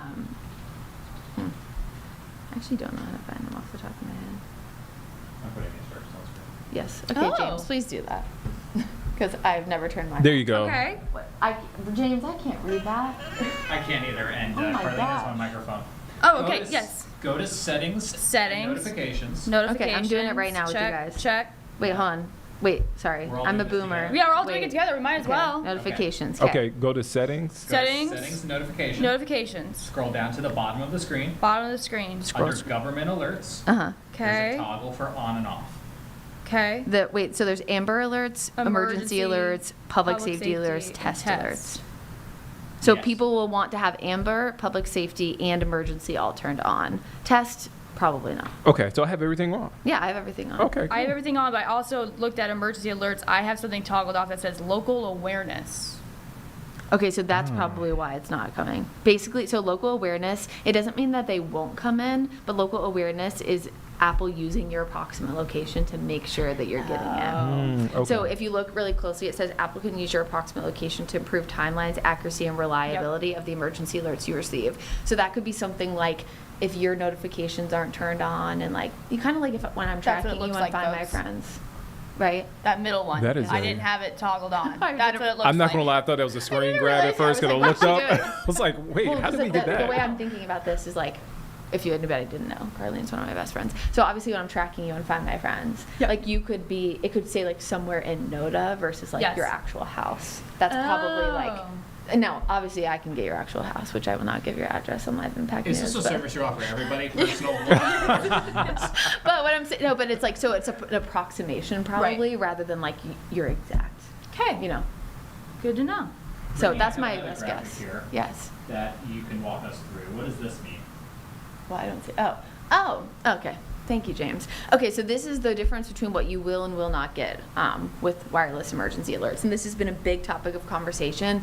I know with like the timeline of how everything happened with the Texas floods, but so every single severe thunderstorm and flash flood warning has a tag on it. So the normal one that you get, severe thunderstorm warning or flash flood warning, is what's called a base. So the base has different criteria. So that's level 1. For considerable or destructive will trigger a wireless emergency alert.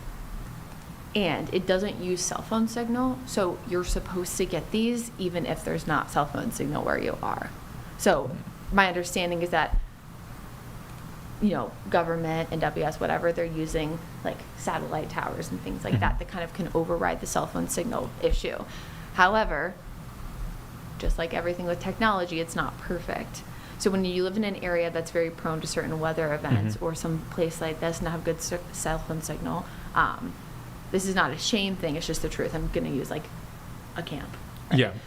Having a NOAA weather radio is also really good to have because these are battery powered and they will come through no matter what. So if your internet or if your cell phone signal's not working, the satellite data is not getting to you for your WIA, wireless emergency alert, it's like a backup to a backup. And I don't know how everybody else feels. I like having backups to backups. You should ask Same. Majestic as I was training her to do stuff on the weather. I was like, well, this is my backup that I send to myself just in case. Because that's just, you know, so anything in life that you should also have that just in case. Some great information. You put that out there on the screen. So for the flash flood warnings specifically, just going back to, so they were not base warnings, they were considerable, which was the level 2, which is the first upgrade that the NWS gave, and then they were updated to the destructive, which is also known as a flash flood emergency, and so that level 2 and level 3 will trigger those. If you ever get one in the Carolinas, we don't get flash flood warnings, of course, as often, but severe thunderstorm warnings, if you're getting considerable or destructive, that is either a higher level of winds, so 70 or 80 miles an hour, or higher level of hail. So instead of quarter size, which is our normal, it could be higher, like golf ball size, things like that.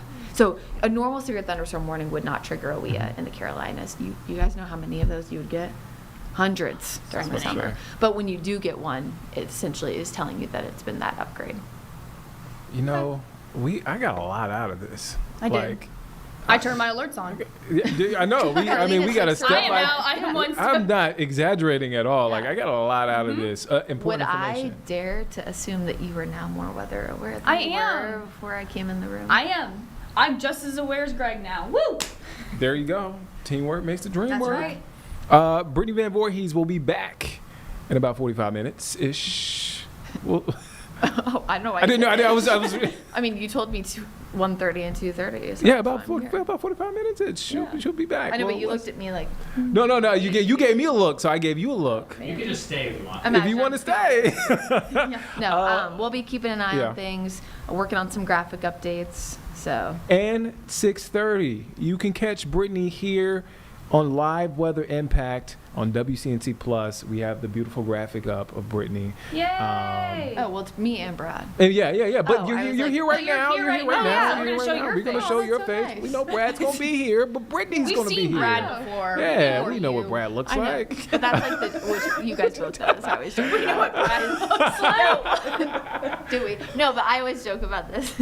It's not self-deprecation. It's just the truth. But like when they made that, you know, when I was filming from last week, I kept being like, oh my gosh, thank goodness they made this, because if you put Brad's picture up and then it's me, everybody's like, dang it, turn off WCNC Plus. We love Brittany. Yeah. She'll be back at 2:30. But it's always better when it's the two of us together. Of course. And 6:30. She might be back sooner than that, but yeah, Brittany's here all day. So we'll just pop in every other hour. Every hour. You might as well. Sure. Might as well. We'll see. Brittany Van Voorhees, thank you for your time. See you in a little bit. We'll see you soon.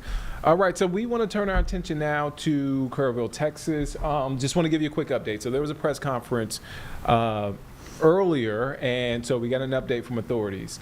Authorities have confirmed at least 119 deaths across 6 counties, including 59 adults, 36 children in Kerr County, more than 173 missing. And Governor Greg Abbott said today, Texas Governor Greg Abbott said today, quote, "We will not stop until every missing person is accounted for." Again, the search and rescue efforts continue today. Again, we had that press conference earlier. We want to take you there in case you missed it. Let's take a listen in.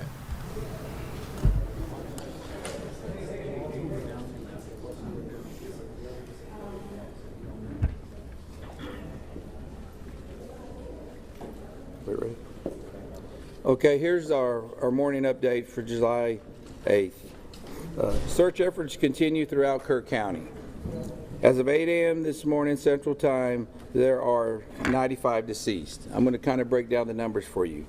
On adults, there's 59, unidentified 14. Children, 36, unidentified 13. Camp Mystic currently still has missing 5 campers and 1 counselor. Officials report there are 161 missing people in Kerr County area. Community members are asked not to conduct debris management of their property until directed by law enforcement. There is also a no burn ban in Kerr County at this time till further notice. Let me give you a visual. I know probably all of y'all have been in our community capturing the aftermath of this disaster. But with that said, also take note that Kerr County is 1,100 square miles of beautiful but complex hill country. There are rural areas that may experience extended response times, areas where cell service is spotty, where the area is single-lane bridges and low water crossings. Sometimes evacuations is not the safest. Sometimes it's better to shelter in place. The hill country is not a one-size-fits-all place. First responders from emergency services throughout Kerr County promptly responded to the recent emergency as the situation unfolded. As with other significant events that are emergencies services encounter, this incident will be reviewed. You have my word. When or if necessary, if improvements need to be made, improvements will be made. What I'd like to do right now is kind of give you a breakdown. You know, I believe the latest report I had, we have 2,100 people out here at some capacity on this incident. Okay, as far as Kerr County Sheriff's Office right now, what our office is currently doing, it's an all hands on deck. Everybody we got are out here, but also we have an additional 2,000 plus people helping us. But as far as our patrol division, you know, right now they're involved in answering calls. Y'all have to remember, we still got day-to-day calls we have to handle, but they're also involved in different kinds of rescue and recovery efforts. My CID division, Criminal Investigation Division, is assisting with operations at the funeral home. They're also assisting with the identification process. My SOD division, Special Operations Division, is searching through heavy debris with heavy equipment. They're distributing assets with the Texas Game Wardens. They're also involved in recovery operations. Also, they're working with DPS special agents on all recovery.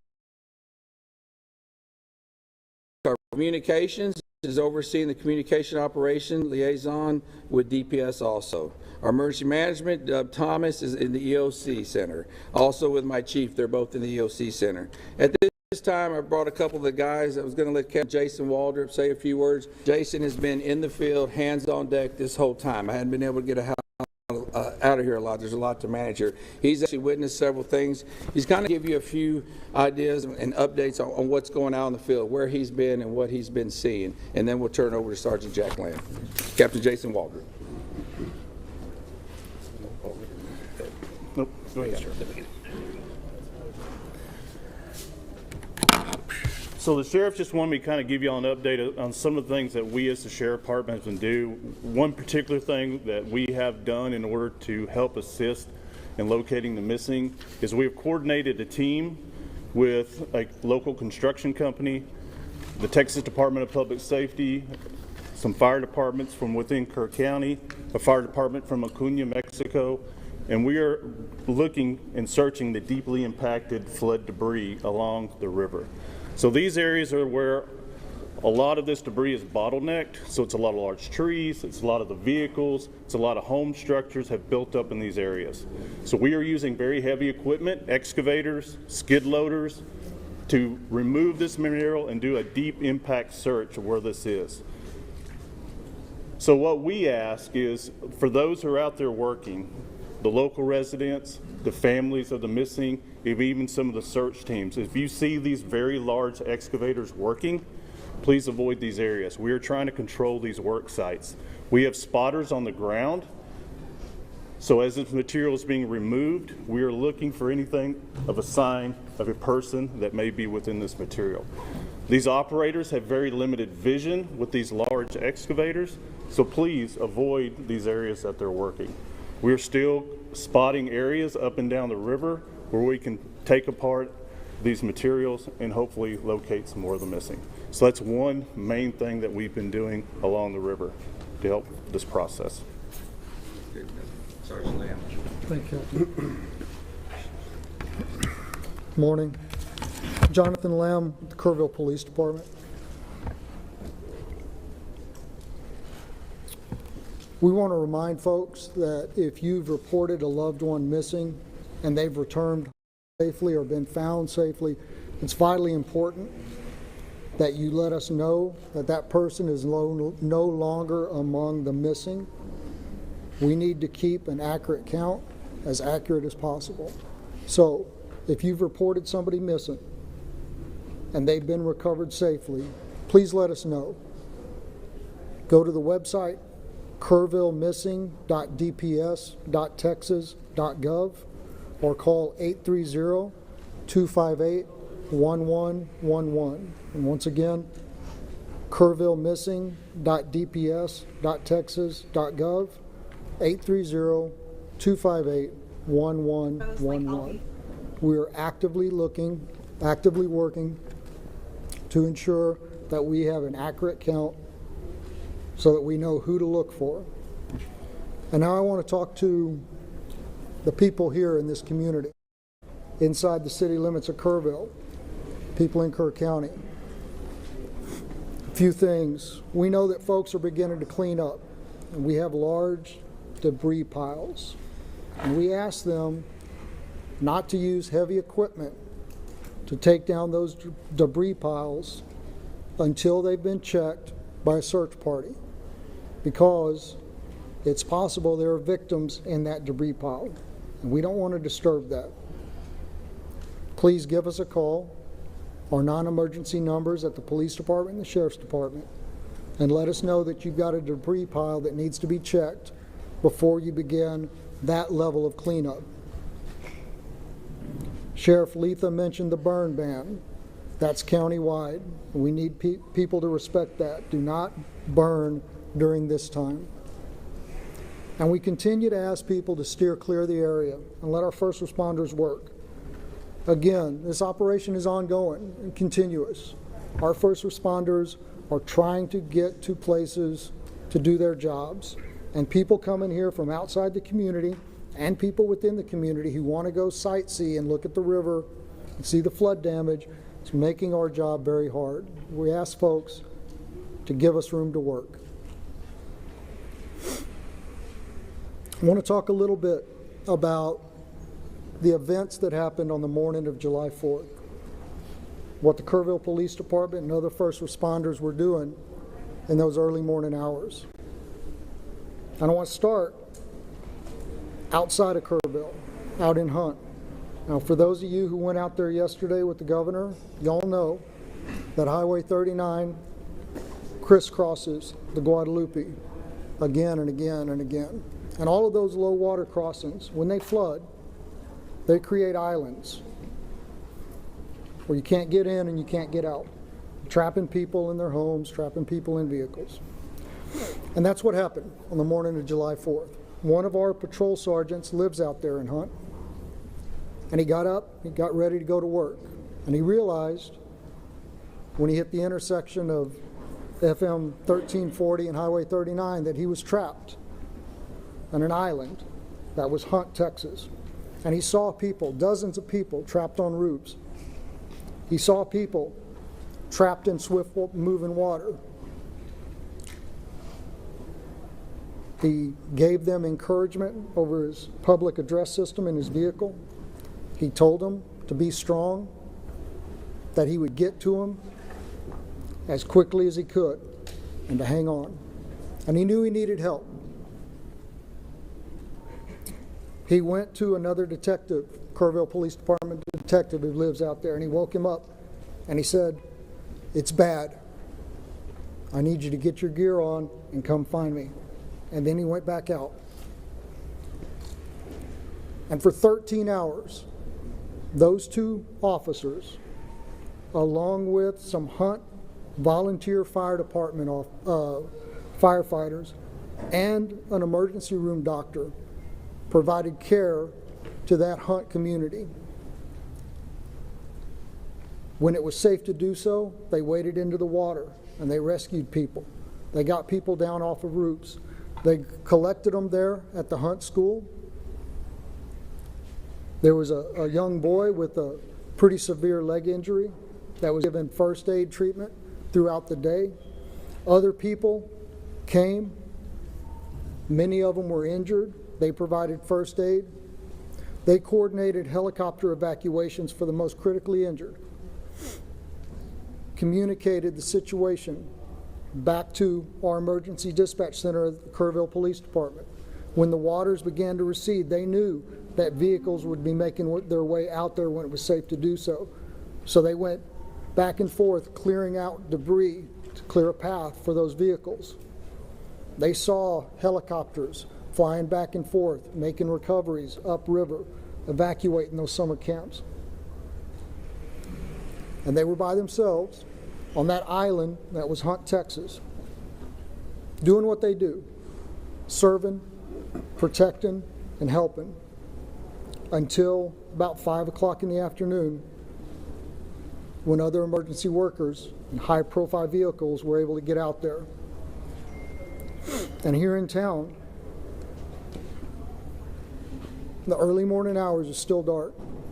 Our officers realized that areas of town that traditionally don't flood were going to flood, and that low-lying areas close to the river were in danger. Officers spent hours going back and forth. In that first hour, they evacuated over 100 homes and evacuated and rescued over 200 people. And to say that doesn't even come close to explaining the actions that took place. Door to door, waking people up, convincing them that yes, the floodwaters are coming and you need to leave now. They rescued people out of vehicles. They rescued people out of homes that were already flooding, pulling them out of windows. They entered water. There's a trailer park that flooded in minutes. One officer was there by himself, and he realized, I need help. He sounded his siren, driving up and down those streets that were beginning to flood, calling on his PA system for folks to wake up and evacuate. And then 2 other officers joined him through first thigh deep, then waist deep, then chest deep water, as they went from RVs and trailers and rescued people, carrying them to safety through the water. Out on old FM 689, there were 2 people trapped in the water, clinging to a tree. 2 officers were there when a 3rd one drove up. and one of them was wrapping a 100-foot flex line garden hose around his waist to go into the water and rescue those people. And those 3 officers went into the water, and one of them held that hose and acted as an anchor while those other 2 made their way to those 2 victims, and they were able to evacuate them safely. Folks, I don't know how many lives our KPD team saved. You're watching Live Impact News on WCNC Plus. I'm Nick Sertivan. We're about 4 minutes past the hour, 2:04. So right now, that is a press conference from earlier from Kerr County officials there in Texas, giving us an update on the devastation and aftermath from that flooding. Authorities have confirmed at least 119 deaths across 6 counties, including 59 adults, 36 children in Kerr County. Texas Governor Greg Abbott said, quote, "We will not stop until every missing person is accounted for. More than 173 people are missing." That is according to NBC News. Just a tragic situation there in the hill country of Texas. All right, so we had Billy Graham Rapid Response on yesterday talking about the efforts they're doing. There's so many organizations and so many people, even here locally, working to help the folks there impacted by the flooding in Texas, including a woman who is being creative and raising a lot of money. I think we were shocked by how much money she was able to raise so far. Let's bring in WCNC Charlotte's Miles Harris. And Miles, what is that number? Close to? I'm still shocked. It's $100,000, like $100,000 in 48 hours. Okay, so walk us through who is she? What is she doing? Erin McDermott. So she has a studio in Charlotte, it's a jewelry studio in Charlotte. And so when they obviously had heard about the Texas flooding, they kind of decided to put their thinking caps together, ways they can kind of reach out, help out. And one of the things was that they started using their jewelry as the vehicle, is what she would say, into really trying to not necessarily get people involved, but just trying to raise that awareness, but also trying to help out, like I said. Right. 2 days later, they're raising 6 figures in the money that's going towards helping them out. And it's crazy because that's like the first thing I asked her. I said, what was your drive in even doing this? And I think she just kind of put it in perspective of just seeing obviously what's going on with this disaster. She even mentioned that she had kids that were a part of like summer camps and just kind of putting that to mind of what we're seeing with Camp Mystic, and just really wanted to try to do what she can. And she was like, it's only probably going to be a couple $100, maybe a couple $1,000. Shocked us all. And so it's really crazy and amazing to see that even a local business like Charlotte can really make that kind of an impact in such a short amount of time. It's really, really amazing, Nick. And I think folks here can relate to an extent to what's going on, because we're approaching a year. It hasn't even been a year since Helene, where we saw historic flooding in western North Carolina. So I think those images are still very real. And so when we see what's happening in Texas and New Mexico, even central North Carolina, we're like, we got to do something to help as a community. Right. And they did something with western North Carolina when that had happened as well with Helene. Yeah. And so this is a very similar effort, but obviously getting a bigger draw. Yeah, and so I asked her, I said, where are these orders coming from? Because a lot of their stuff that they do is more online, social media. That's kind of how they get their traction from their customers. Same thing here. And they're getting orders from literally all over the globe. Wow. And so she's been in business now for about 20 years, and so she's talked about, if you were to ask 10 years ago from now, this probably wouldn't have been able to reach as much as it did. So it works in their favor with this, as far as obviously raising the awareness, but obviously getting people involved with everything that they can as far as helping out. And so, like I said, she's using this jewelry as the vehicle. They didn't do anything specific. They didn't make any new jewelry, but what they did was they used what was their biggest sellers, their hot buys, and they used those to navigate people to donate, and 100% of those proceeds going to help Texas, which it's really cool to cover and really cool to see as well. I guess my next logical question, is she going to be working like all day, all night to fulfill these orders? So not trying to doubt her at all. No. So and that's the thing, so it's like a 2-floor almost house. And so downstairs you kind of see a little bit of the jewelry that's down there, but then you can hear upstairs, they're making those orders. Like you can hear them. There's like a whole team upstairs. And she even mentioned this, like, you can't do anything without my team. So it's amazing to kind of see that and how that kind of comes together. They did already close off those donations, so because they're like, we have to focus on the 5,000 orders that they have right now. They're not closing the door saying they're done, but they're kind of focusing on what's already been done and hopefully doing it again here in the near future as well. Oh man, Miles, when can folks check out your story? 'Cause this is an awesome story. 5 o'clock, man. 5 o'clock. So get ready to tune in, check that out. And so I'm man. looking forward to obviously piecing this whole story together and just kind of seeing, having this conversation with Erin and really seeing what she's doing. I think she surprised herself with this one too. So It's always cool to see our one of our own help when we talk about tragedy. What we're speaking about in Texas. Miles, thank you for your time, man. And look, if you would like to help, here's a way. My bad, James. I'm double punching. There you go. All right. All right. Here's how you can help. All right. So for Texas flood relief help to support those devastated across Central Texas, scan the QR code right there on your screen. You can donate now to TEGNA's Texas Flood Relief Fund. Again, you can donate to TEGNA's Texas Flood Relief Fund by scanning the QR code right there on your screen. Man, that is such an awesome story that Miles is covering. I think yesterday, in our editorial meeting, I think she had raised $60,000. That's wild. And we thought it was a typo. We thought it was $6,000. So no, she's there either approaching $100,000 or already there, which is remarkable. So yeah, I can't wait to see that story when it comes out. All right, so where are we headed to next, So, James? Nick, we're going to head to a conversation that happened on Capitol Hill this morning. Of course, the Texas flooding is in the jurisdiction of Senator Ted Cruz. He also leads the Senate Committee on Commerce, which just so happened to be meeting today with the nominee who President Trump has nominated to potentially leave NOAA, the parent organization of the National Weather Service. So this gentleman's name is Dr. Neil Jacobs, and he was asked about the Texas flooding, amongst some other conversations today, Nick. Okay, let's play that now. Let's take a listen in. With that, I'd like to pivot to the storms in Texas and the weather predicting. And obviously, I live in an area that is prone to rapid flooding like that. But the tragedy that we see in Texas is like nothing that it's unimaginable for many of us.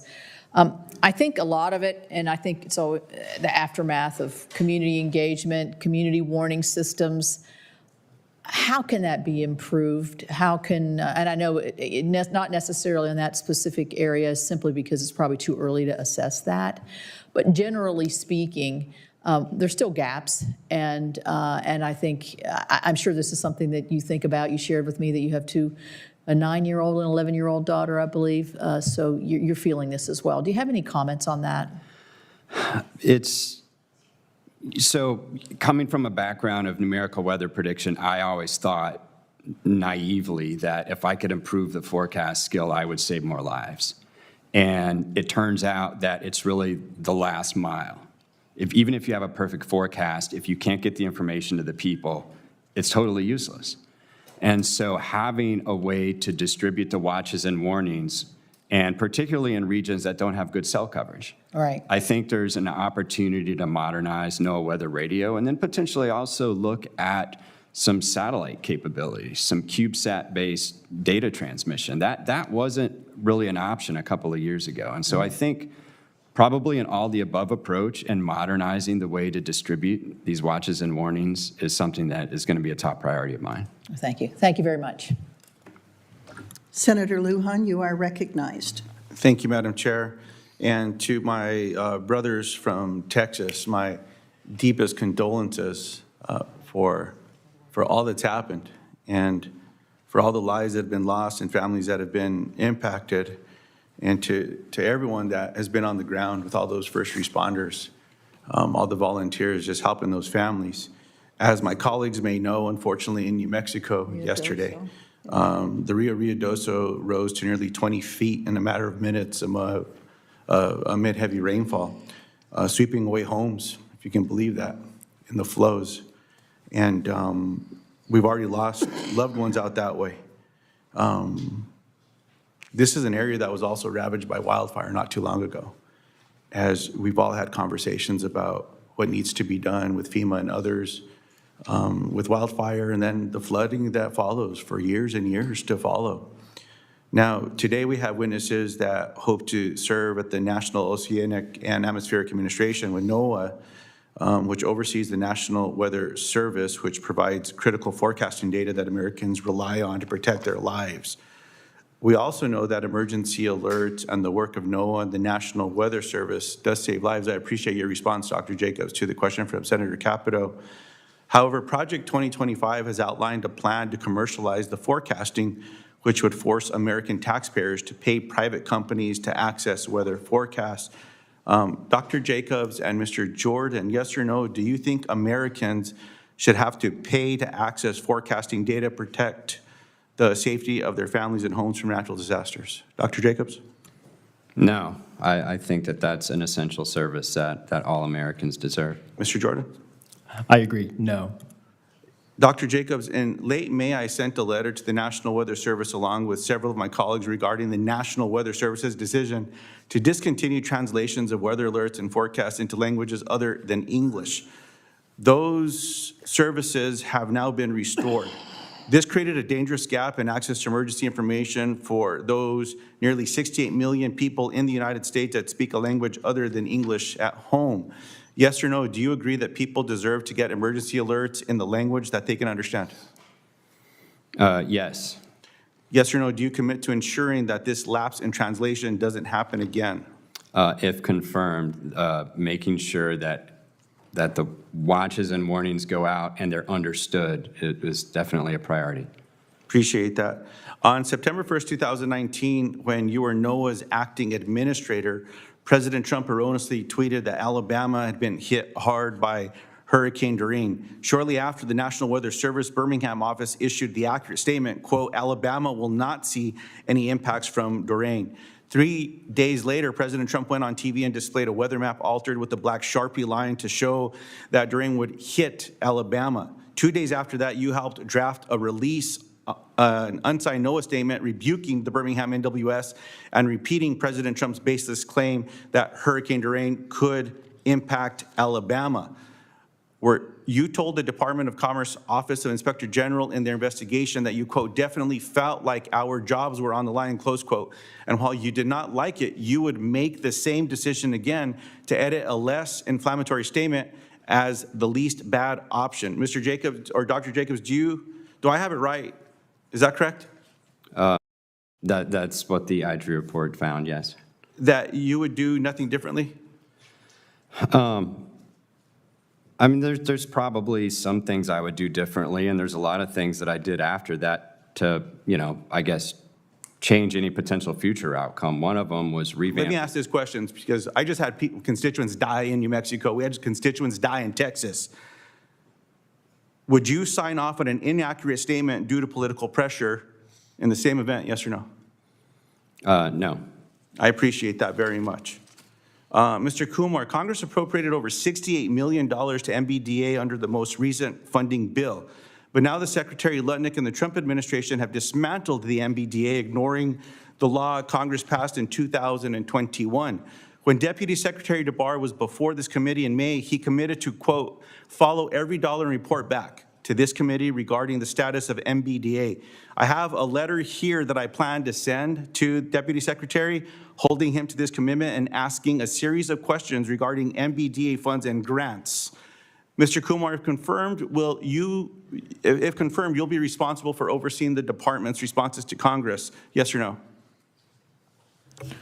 Thank you for the question, Senator. Yes, I will be. So yes or no, will you commit to me that my colleagues and I will have the report Deputy Secretary DeBar promised regarding the status of MBDA funds and complete answers to other questions within 2 weeks of your confirmation, if not before? Thank you for the question. If confirmed, I will go back to Deputy Secretary DeBar on the letter you mentioned. We'll get a response within 2 weeks? I will make sure to get with him right away and try to provide as timely a response as possible.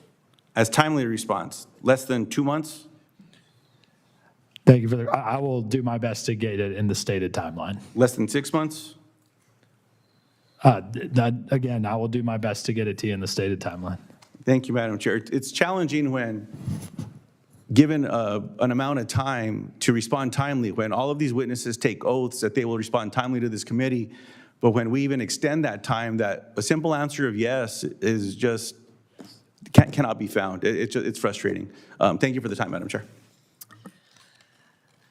I recognize myself for 5 minutes, and I want to start by sending my condolences to the gentleman from New Mexico and our chairman from Texas, both of whom have endured significant flooding and loss of life. And Senator Lujan, our condolences to you and your constituents, and as well as Senator Cruz and his constituents. Such a tragedy in both cases. Dr. Jacobs and Mr. Jordan, welcome. And Mr. Kumar, welcome. Your relevant experience in weather operations and atmospheric science policy is noted. Thank you for your willingness to serve. Look forward to your service for the American people at the National Weather Service. I come from Wyoming. In Wyoming, the weather is the news. I'm also a rancher, and so the first thing we look at in the morning is the weather, because it affects every move we make. That is true for a lot of people in Wyoming, whether it's a closed road because it's icy, the weather turning for people who are recreating in Wyoming, people who want to know what the snowpack is in Jackson Hole at the mountain resort or at Targhee, when blizzards are rolling in and you might get trapped in your home if you don't get your vehicle out right away. I mean, these are all real life, everyday occurrences for Wyoming people. The weather is the news. So I've been in tornadoes in Wyoming, flooding, hail, wind, lightning. I know people who've been struck by lightning. I remember dealing with, I was laying with my brother in an irrigation ditch while it was raining really hard, because while I was on the baler and he was on the windrower, a tornado came and literally took the hay up into the air that we were trying to bale and windrow. And so we're laying there getting hailed on in an irrigation ditch trying to stay out of the tornado. Amazing experiences. I mean, that's life in Wyoming with the weather. So I want to talk to you specifically about how important the National Weather Service is to Wyoming. We have two major National Weather Service facilities. One is in Riverton, which is kind of in central Wyoming, and the other in Cheyenne, which is southeast. Now, a decision was made to close overnight service in Cheyenne and route evening coverage through Riverton. So the closures from 1 a.m. to 7 a.m. I'll want to visit with you after you're confirmed about this a little more. That's about, 250 or 300 miles difference between Riverton and Cheyenne. It's as different as night and day in terms of the weather experience. And it would be extremely helpful if we could have a presence in that Cheyenne Weather Service facility. Wyoming's vast. We have almost 100,000 square miles, multiple mountain ranges, tremendous topographical and elevation differences. Weather conditions are very, very local.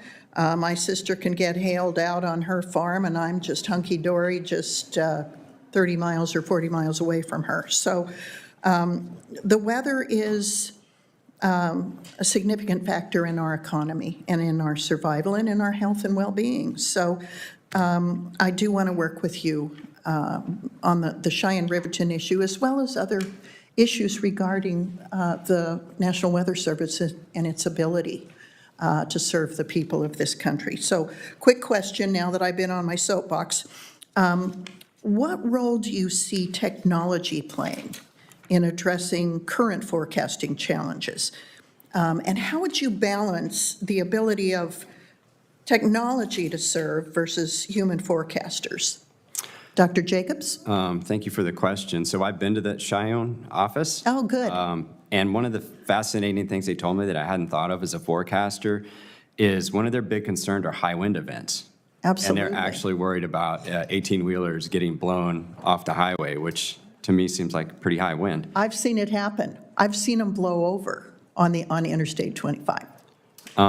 Yeah, to answer your question, I think the use of technology is probably a mix.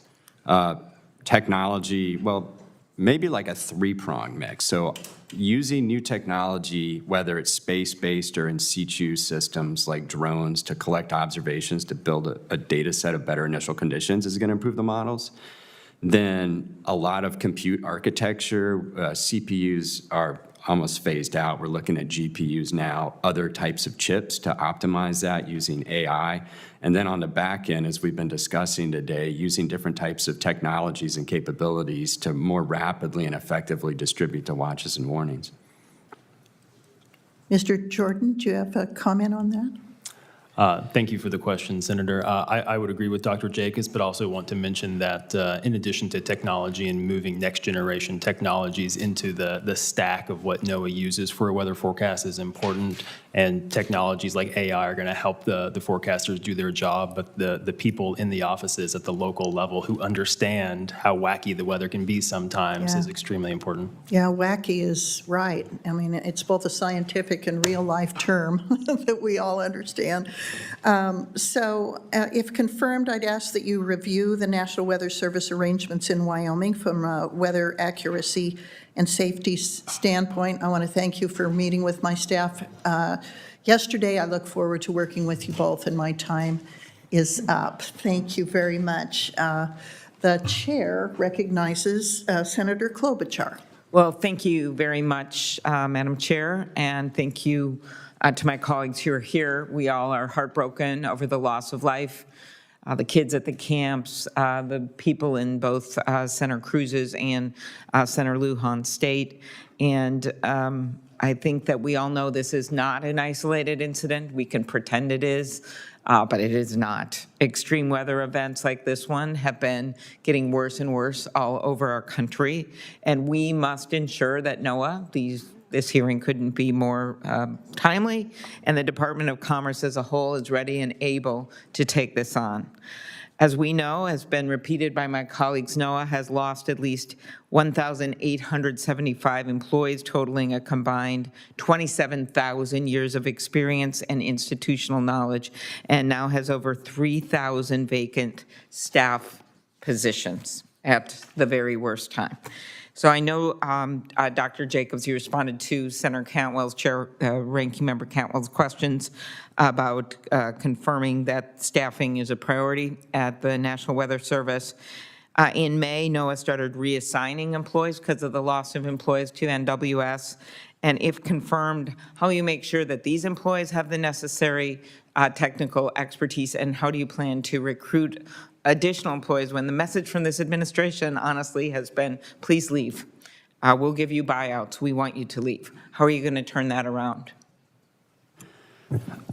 Well, I guess maybe it's probably a multi-pronged approach. Obviously, one of them would be the reassignments. Lifting of the hiring freeze is certainly going to help. As far as recruiting, I'm optimistic as a former teacher of a lot of former students of mine who are actually Weather Service employees now, that I can appeal to their sense of mission, that this is important, like ensuring that Americans have timely and accurate forecasts to protect lives and property is something that appeals to people. This is why they go in to study meteorology. So you're going to commit to making sure they get this accurate information? Yes. Okay, and I guess along those lines, Mr. Jordan, I just addressed these stronger storms that we know are a scientific fact, warming climate, and if confirmed, will you advocate against attempts to limit information sharing on the impacts of climate? Because I don't know how we're going to respond to these storms if we pretend it's not happening. Thank you for the question, Senator. So yes, I would let the science drive the decision making. Okay, very good. And how will you ensure that NOAA is able to maintain, improve its extensive observing networks and infrastructure that you mentioned in your testimony? Thank you for the question, Senator. So in the planning and, of these major acquisitions, these observing networks, these are large-scale items that span many fiscal years. It's important to ensure that we don't have gaps in those systems or satellites and likewise. So working with the department and in Congress here to ensure that there's funding to continue those programs. Okay, thank you. When I first got to the Senate, I was on the Ocean Subcommittee, Dr. Jacobs, and I realized I was the only one without an ocean on the subcommittee, but then I remembered it also included the Great Lakes, and we have Lake Superior, which is, of course, superior to any ocean. So we have incredible research going on out of Duluth with our Great Lakes Observing Center. We have incredible research going on through the Minnesota Sea Grant and education, and so I just want people to remember that the inland lakes, we have more than 10,000 despite our license plate. We have 15,000. We have Lake Superior. This research is also important. Could you address that and whether you will support the continuation of these inland sea grants? Yeah, so actually the lakes are a big driver in weather, like lake effect, snow, and things like that. And also I know that the harmful algal blooms are really important for folks in the lakes. So continuing that research, obviously, if confirmed, is a very high priority. Okay, very good. Thank you.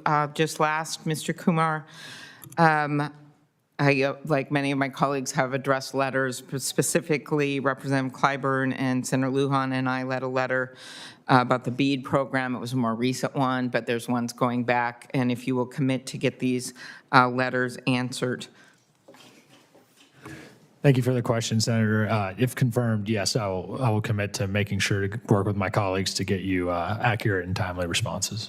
And last, Secretary Lutnick announced that the Trump administration is going to relaunch the Tech Hubs program. He and I discussed this when he was in my office. I also discussed it with the deputy, and they're going to plan a new round of selection in early 2026.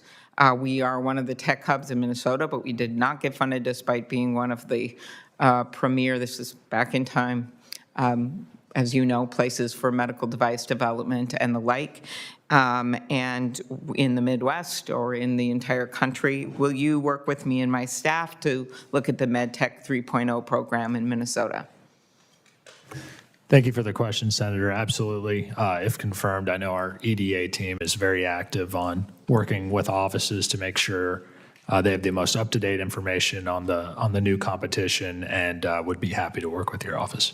And then just last, not a question, I'll put it in writing, Rural Export Center, which is out of Fargo, but I'm always friends with our neighbors, and a big priority for me and Senator Hoeven. So I hope you'll look at that as well. Thank you. Thank you. Senator Young. Welcome all. Dr. Jacobs, my colleagues have talked about the benefits emerging technologies can provide. For instance, how quantum computing can better track and predict the movements of severe weather patterns, how AI may predict when another event may occur, and other applications. You're watching Live Impact News on WCNC Plus. It is a little past the bottom of the hour, 2:32 here on Live Impact News on WCNC Plus. Right now, you're watching live, or not live, previously recorded from moments ago. The Senate committee meeting with NOAA nominees. Up top is a live look at the New York Stock Exchange. Things are looking up when it comes to the stock market compared to the past couple of days. And below that is the radar as we are tracking storms, flooding, potential for flooding, I should say. We are weather alert today.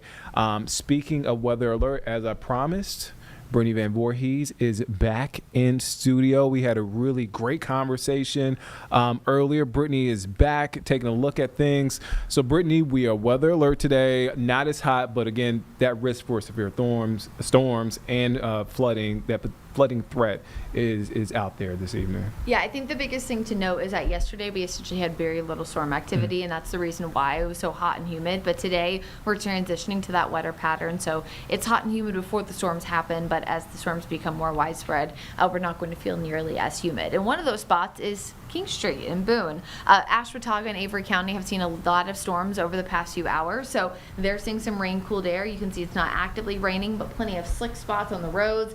Certainly a spot spot where you want to keep a close eye on the forecast the rest of today.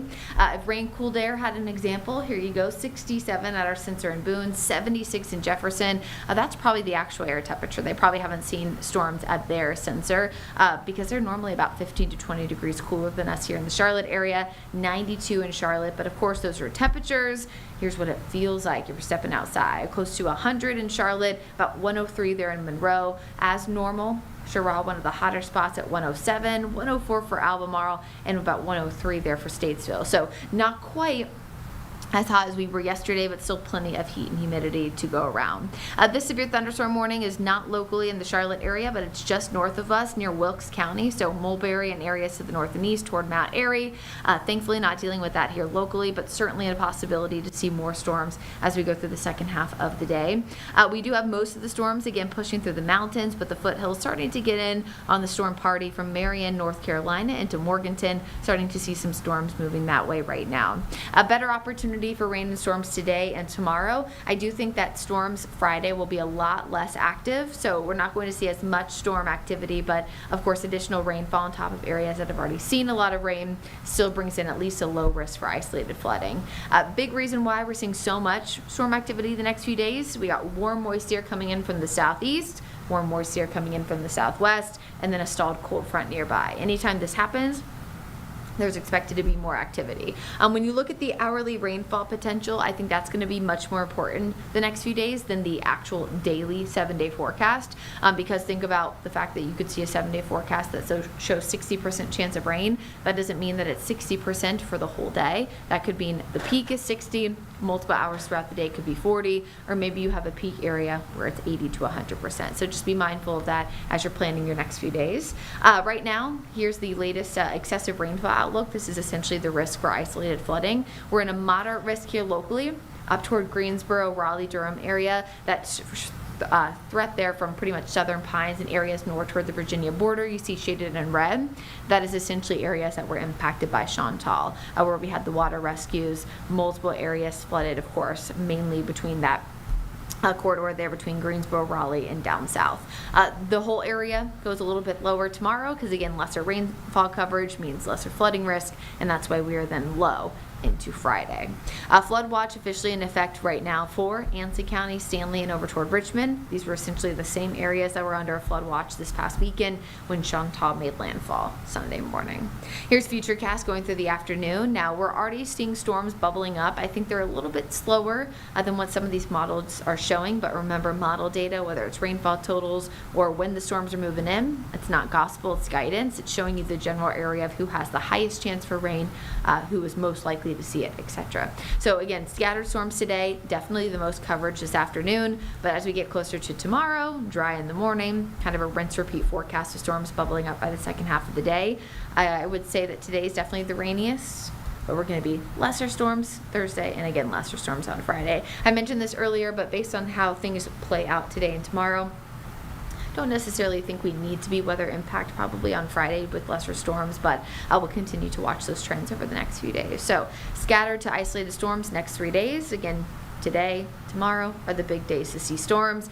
The main impact is going to be gusty winds, and very, very close behind is going to be that flooding risk. So the winds are still going to be rocking and rolling. Still probably one of the big reasons why we will have some isolated severe thunderstorm warnings. And there is currently a watch in effect for just Ashe and Watauga counties. Those are our northwestern counties. But you guys know if you live in those counties, so I'm not going to pop up the map for you. Just know that those are in effect. Weather alert forecast hourly. You can see again storms tomorrow afternoon, once again becoming scattered to widespread at times. Heat and humidity goes down with more storms Thursday, and then Friday I think we're going to hover just in the upper 90s because we're just not going to be as hot Friday afternoon. Here's that 7-day forecast. We're keeping you again weather alert today and today, tomorrow, and Friday, and then eventually lesser storm activity this weekend and heading into the early part of next week.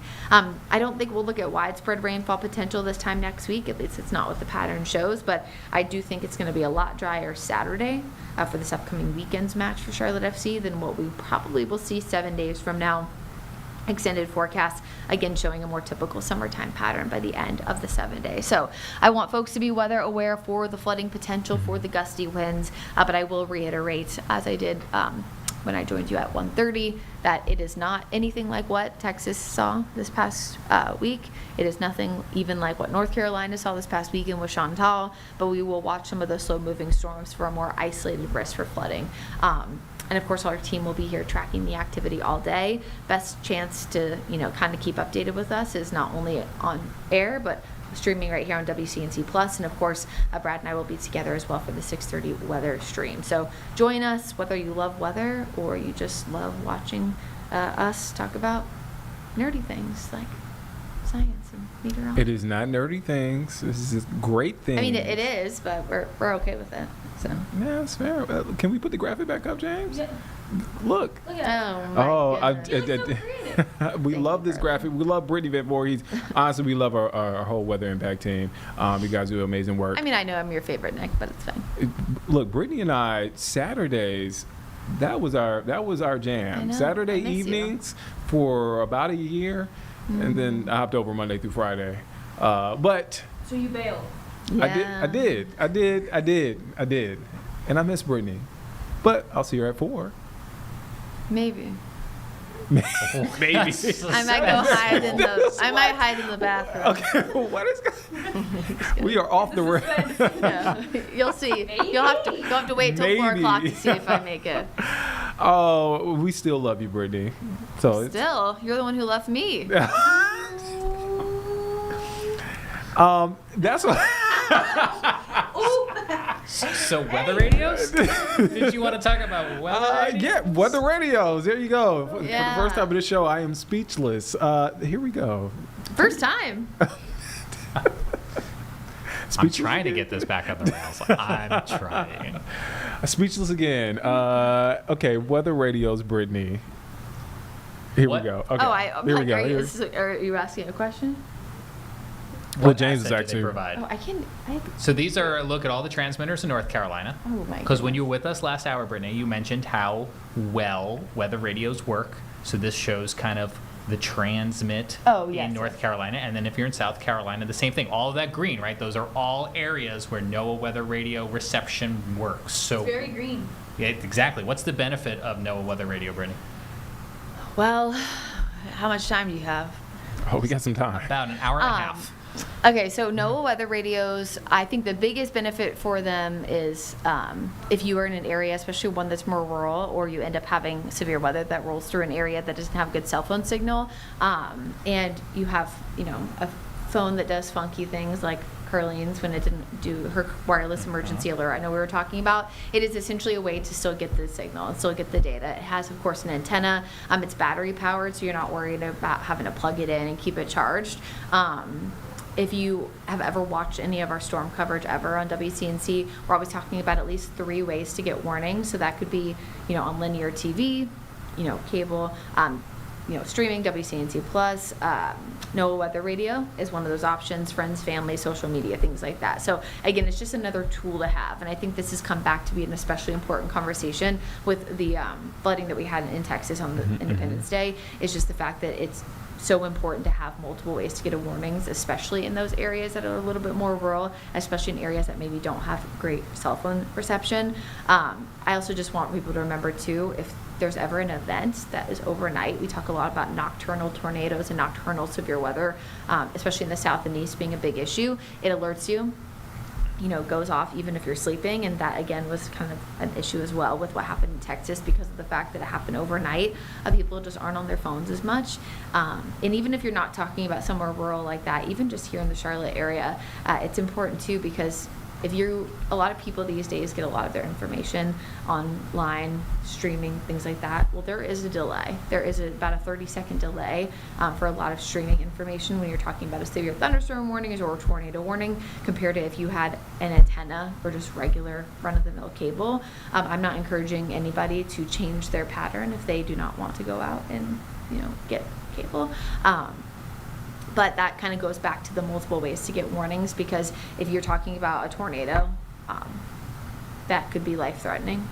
And there's the difference between a 1 minute lead time or a 30-second lead time. Now that you have a 30-second delay, I mean, every second sometimes counts. So if you have multiple ways to get those warnings, maybe you're getting the warning from the NOAA weather radio and you're turning to our team in WCNC Plus to get more information. Because of course, all it's telling you is that something's happening. It's not giving you the context, but at least you know something's happening so you can get to your safe place and then continue to stream so you can get that additional information from Brad or myself. So. And to be fair, Brittany, I could have offered you a better question. You know, you're good with the one-liners. You know, into weather radios. You know, you were like, "What's the question?" I'm just kind of apologizing on the back end. You don't need to apologize. Okay, all right. I'm just saying that. Whether you or a brick wall, we could have this conversation. Brittany Van Voorhees, as always. Side note, I do have a side note. We've been bringing up Prime Day a lot. Oh, yeah. Oh, okay. Amazon doesn't need me to advertise them, obviously. No, they don't need I feel like I know They where don't you're need, going. but if you wanted a radio, there's a plenty that are available on sale right now Okay, I thought you were going somewhere else with that, but that is a good point. for a good price. I have not looked at their pricing at all, so this is not pro or anti-Amazon, but I will tell you, I recently bought some, and I actually found them in an outdoor store for cheaper. Oh, okay. Oh, really? I was going to say, I'm anti-Amazon Prime Day, so I would say try to get them locally if possible. Sure. Okay. I mean, if there are They're available. available Yes. wherever you go. Yes, get it to keep you safe. But I thought Carlene was going to shame me for my hand towels, No, but you got a hand. all right. You got a hand. Which I'm not gonna say. I got oven mitts. So Brittany Van Voorhees, as always, thank you for your time. just to be clear, so Amazon doesn't come at me. I am not anti-Amazon. I just think Prime Day, we buy a lot of things that sometimes we don't need, and overconsumption in general, no matter where you're getting it from, is bad for the environment. I needed those hand towels. Okay, well then Yeah. that's great. They haven't come yet, so. Okay, well we'll see how you feel after, I guess. I'm laughing to keep from crying. No, I'm not good. No, I'm not. I'm just saying, it's just something that personally I'm mindful of when it comes to my carbon footprint. By the way, Brittany and I love each other. We love giving each other a hard time. And so. if that's not coming through, then I guess I we're don't not know. I doing don't know. it right. I don't know what to say. Brittany, thank you for your time. I even texted you to see how your run. You your did. race You went a did. few You did. weeks ago. Okay. So- Okay. Brittany texted me, and I was kind of like half asleep, so I didn't give like the best responses back to her text messages. Yeah, I'm like so excited. Ask him how his run went. Did What he do you beat say, his fine? time? He's like, yeah, it went fine. And I said, what was your time? And he's like 44, whatever it was. And I'm like, oh, great, you got under 15 minutes because we talked about that. And he's like, yeah. I'm like, okay, well, last time I text you after a race. I was like half asleep. I'm sorry. I'm just kidding. I'll still text you. Appreciate you, Brittany. Appreciate you for coming in. I promise I'm not trying to kick you out. I'm just Okay. You can tell me what to do anytime you want. Doesn't mean I'll listen. See, there you go. And this is why our friendship is the way it is. Brittany Van Voorhees, meteorologist Brittany Van Voorhees here in studio, giving us an update, giving me a hard time, and giving us an update on our forecast. Thanks a lot, Brittany. Thank you. All right, so we want to shift gears now. We want to go to, real quick, to Mebane. Mebane is just to give you some perspective and idea where Mebane is. If you don't know, Mebane is between Greensboro, Burlington, and Chapel Hill. And so there's a lot happening in Mebane. It's a growing area. And right now the city is implementing a mandatory restriction or mandatory restrictions on water use. This was announced today. And at current usage, the city says it has less than 2 days of drinking water. So let's take you now to WFMY, our content partners there, with an update on the situation there. And also, I need to add, there's a press conference in about 45 minutes there from Mebane, giving us updates on the situation there. But let's take you there to Mebane with the latest. Fingertips. All right, we're staying on top of that breaking news out of Mebane, where the city is warning it has fewer than 2 days worth of drinking water right now because of flood damage to the water treatment plant. WFMY News 2 Giselle Thomas is live in Mebane. Giselle, the impact on the businesses is so huge. Yes, just moments ago, we saw about 50 cases of water being delivered here at Clay Street Tavern. The owner just told me that they are going to be serving as a water drop-off site. If you need water and you're in the city of Mebane, make sure you come to downtown Mebane where you can get some water bottles, and also there's some resources here. Now, this is in response. Recently, downtown, about 24 businesses had to shut down today if they were considered as non-essential. The city of Mebane just released a statement saying that they only have 2 days of drinking water for current use. Now, at this time, they're calling it a stage 5 restriction. That means that businesses that are not considered non-essential, meaning if you are not a grocery store, if you are not a healthcare facility or a pharmacy, you have to shut down at this time because of the limited use of water. Now, at this time, the city is using its water shortage resource plan that requires any residents and businesses to not use any water as long as they can only use the bottled drinking water. Now, again, here, Clay Street Tavern is serving as a pickup location. They're also looking for volunteers to be able to come out. Listen to some business owners I spoke to earlier about just their thoughts on the sudden of this. That one told me literally they came in today, opened their business, and then just a few hours later they have to close down due to this recent release from the city. Obviously devastating financially to all of the small businesses down here. Myself, I just opened in April and I'm still building my business, and just to be closed for however many days is a big financial hit. It's time to pull together and get something done. We do it, and we do it happily and with no complaining, and it's all about, I'm not successful if the person beside me is not successful. Now, the city does want to remind people that they are still under a state of emergency. This includes Alamance County, but it is not under a boil water advisory. Again, there are going to be other locations released by the city on where people can pick up water bottles. At least at this time, we know that Clay Street Tavern is available. We just saw those 50 cases being delivered, and they're hoping to get more and also see some volunteers in the near future. Live in Mebane, Giselle Thomas, WFMY News 2. All right, a lot of great. All right, so we're going to get an update shortly, about 3:30, from officials in Mebane. Again, familiar with the area, Mebane is between Greensboro and Chapel Hill, roughly. There's Tanger. There are a lot of gas stations there. It was a pit stop, but a lot of people just live in Mebane now because of the growth there. So it's a pretty dire situation there in Mebane. Again, that press conference, we'll get some updates from officials at 3:30. All right, so let's shift gears now. Let's talk about a pretty cool story that we're following. Bria Smith is here in studio.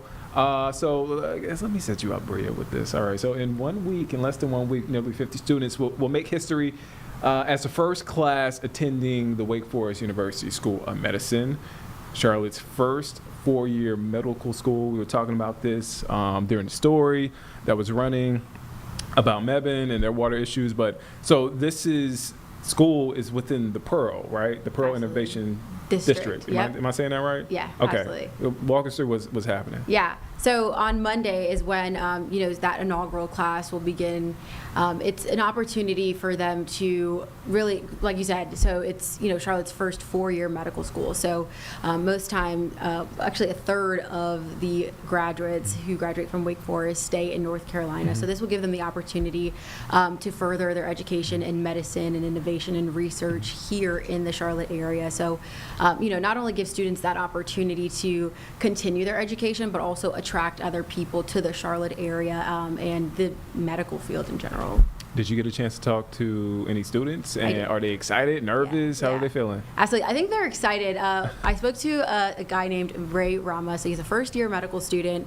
Will begin on Monday. And he knew from the beginning when he was a child that he wanted to be a doctor. His dad was a physician in Albania. And so for him, it's just he's really passionate and dedicated to this job already as a first-year student. But they'll get the chance to have kind of like that real world experience. So not only are they studying, doing research, but then they'll also have, clinical. So they'll get to see what it's like to actually be in the field caring for people. And that's something that Rama was really excited and looking forward to.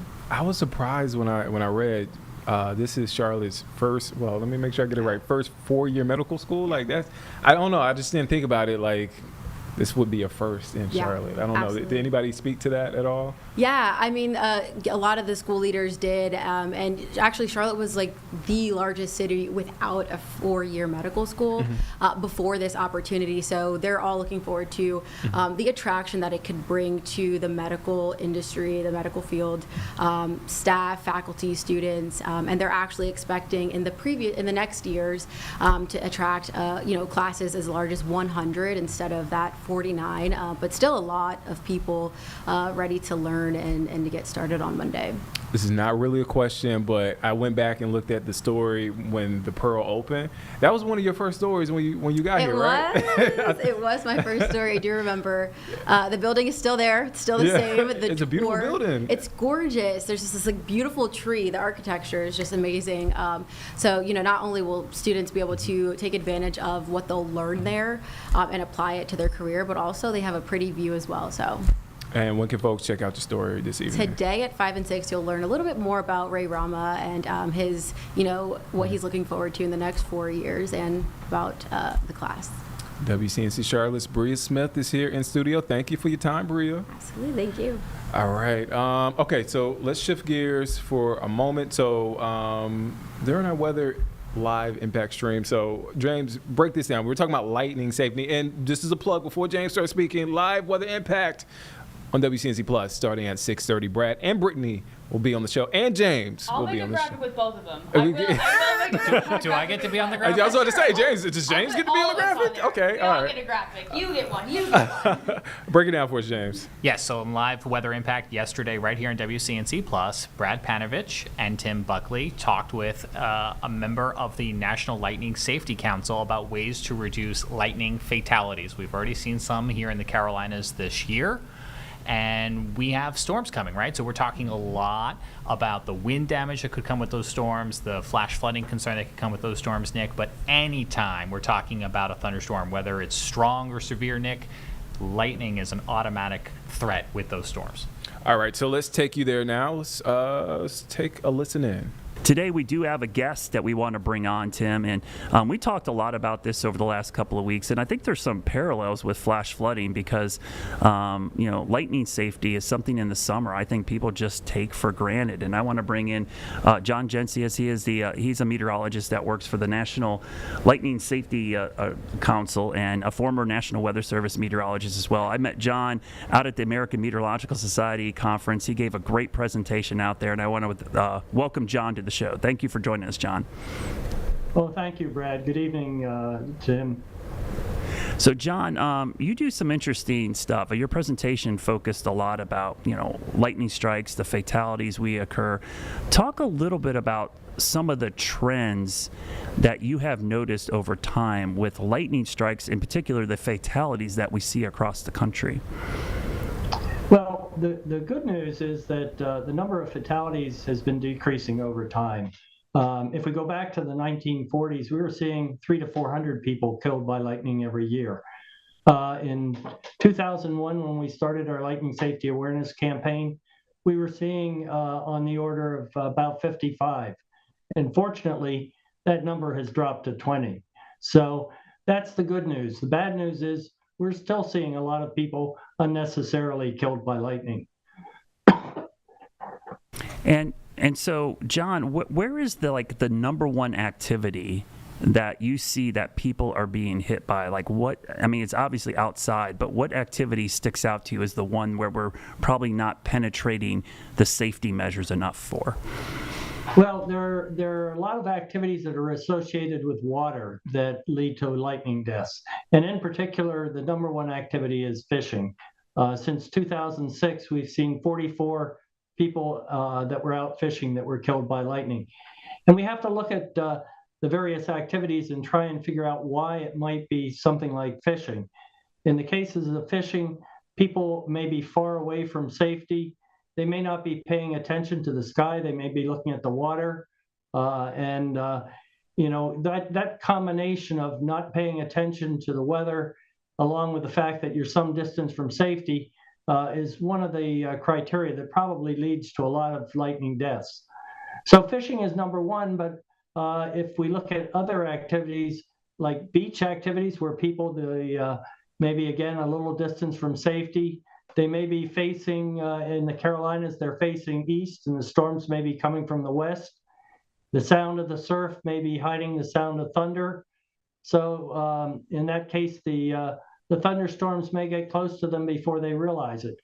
We have a very simple rule: when thunder roars, go indoors. You can hear thunder about 10 miles from a thunderstorm, and that's the distance that you can hear thunder. So even if you're hearing a distant rumble, you're already in danger of being struck by lightning. Yeah, that's a really good point. I feel like there's a ton of myths around lightning and lightning safety in general. Unfortunately, we had an incident that thankfully was not fatal. Actually, while I was at the conference with you, where we had 18 individuals struck by lightning on Lake Murray in South Carolina. What do you think are some of the biggest myths out there about lightning, and in particular lightning safety? I know we hear a lot about not taking a shower or being in the bathtub during a lightning storm. What are some of the ones that stick out to you that maybe are true or aren't true? Well, probably the biggest myth is that metal attracts lightning. Lightning comes down blindly from the sky. It is not attracted to anything, but metal will conduct lightning. So the important thing is not whether you're holding metal or not, but it's whether you're outside. And that is the most important thing, is that you have to get inside. Yes, while you were at the conference, we had a number of incidents where people were taking shelter under unsafe canopies, or in one case, it was a tiki hut. And they just simply should have gotten to a substantial building or a hard-topped metal vehicle. In the case you mentioned up at the lake, I don't think people were watching as closely to perhaps radar, or if they have a lightning app. Those are things that we recommend if you're going to be outside. And don't be fooled by a storm that's far away. Oftentimes people will see a storm in one direction or the other where you're getting billowing clouds. That's a sign that a thunderstorm is developing. And as I mentioned, that storm can produce lightning that strikes outward 10 miles. In your time of studying some of these strikes, and especially the fatalities, what sticks out like is the oddest situation where somebody has been hit by lightning in a non-traditional way? That's actually a very good question, because there are a lot of things that can happen, but a lot of times it's just something that they're doing just for a few minutes. They just take a simple chance. They might be hanging laundry on the line, but when we look at the things, it doesn't have to be you're standing out in the middle of a thunderstorm. It's just taking a chance, just going from your house to your car. So all of those things contribute to the lightning fatalities. People going out for a walk, walking their dogs, just a lot of little things that contribute to all those fatalities. And since 2006, I've documented almost 500 fatalities now. Each one of those is a very sad case. When we talk about 500 fatalities, we're talking about probably 5,000 family members that were affected, families that were broken apart by that lightning strike. And that's only the ones that were killed. There are also all the people that have been struck and injured that are suffering lifelong debilitating injuries. So with all those people, we figure there are about 50,000 people since 2006 that have been impacted by lightning strikes. Yeah, I'm glad you brought that up, because maybe one of the myths is that thinks that everybody that gets hit by lightning is going to be fatal. But as you mentioned, a lot of people get hit, they survive, but they have lifelong injuries. And in some cases, I have a friend who was hit. He's a firefighter working a forest fire in the mountains. One of those bolts from the blue, the lightning came from a storm that was on the other side of the mountain, which they could not see at the time. And he still suffers neurological impacts. Talk a little about that. What are some of the injuries that people typically receive from a lightning strike that do survive, but they still live with?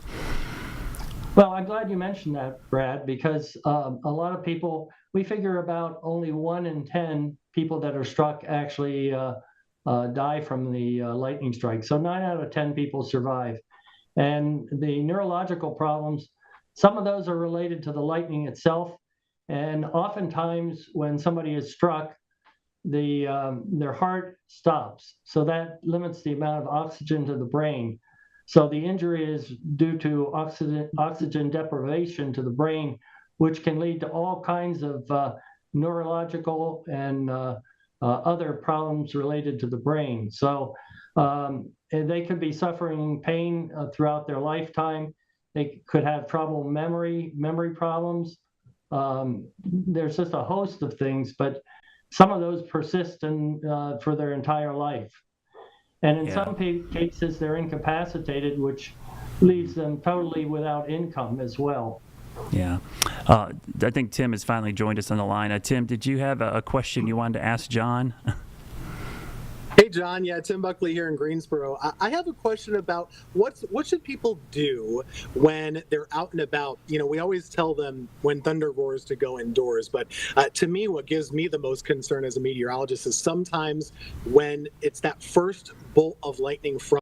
Hey, good afternoon, folks. Vanessa Rufus taking over for Nick Sturdivant here in the Live Impact News studio. We're actually going to pivot away from this weather-related topic to talk about a different weather-related topic that is front of mind for so many folks in the North Carolina area, and that is the continued impacts from Chantal. We were talking about in recent days how Mebane has been dealing with some issues with its water treatment plant because of the flooding. So we're actually expecting an update from city leaders there as they are dealing with a very limited supply of drinking water and essentially have mandatory rationing that's underway with the city. So just keep it here in just a few moments. We are expecting that update, but first we do have a look at some of the potential weather impacts that could be on the table for today. And keep in mind, as we've been prefacing all of our weather coverage here throughout the day, it is a weather alert day for so many folks. Possibility of even more flooding, which could exacerbate some of the issues that we're seeing in some of our communities that are already hard hit by previous flooding from Chantal. Let's listen in now to what folks in that area can expect. Flash flooding risk for the day today. Don't get to see this that often. We are in a level 3, and this is primarily for those areas that are now particularly vulnerable. They have the saturated soils already from Tropical Depression Chantal just this last Sunday, bringing up to around 10 inches in some of those areas, particularly in Alamance and also in Orange County and in Chatham County. So we're going to have to keep an eye on to the sky for that, particularly for that flash flooding risk across the area. It is going to also extend into the day tomorrow. We don't have a level 3 for right now, but still a level 2 means that scattered flash flooding is going to be possible, primarily again in the afternoons and in the evenings when these storms become a little bit more widespread and of course are a little bit more slow moving, can dump a lot in a short span of time. Severe storm risk for the region, a level 2 out of 5. This just means that scattered severe thunderstorms are going to be possible not only for today but also into the day tomorrow. Today's risk is for us and also a little bit more toward the north into tomorrow.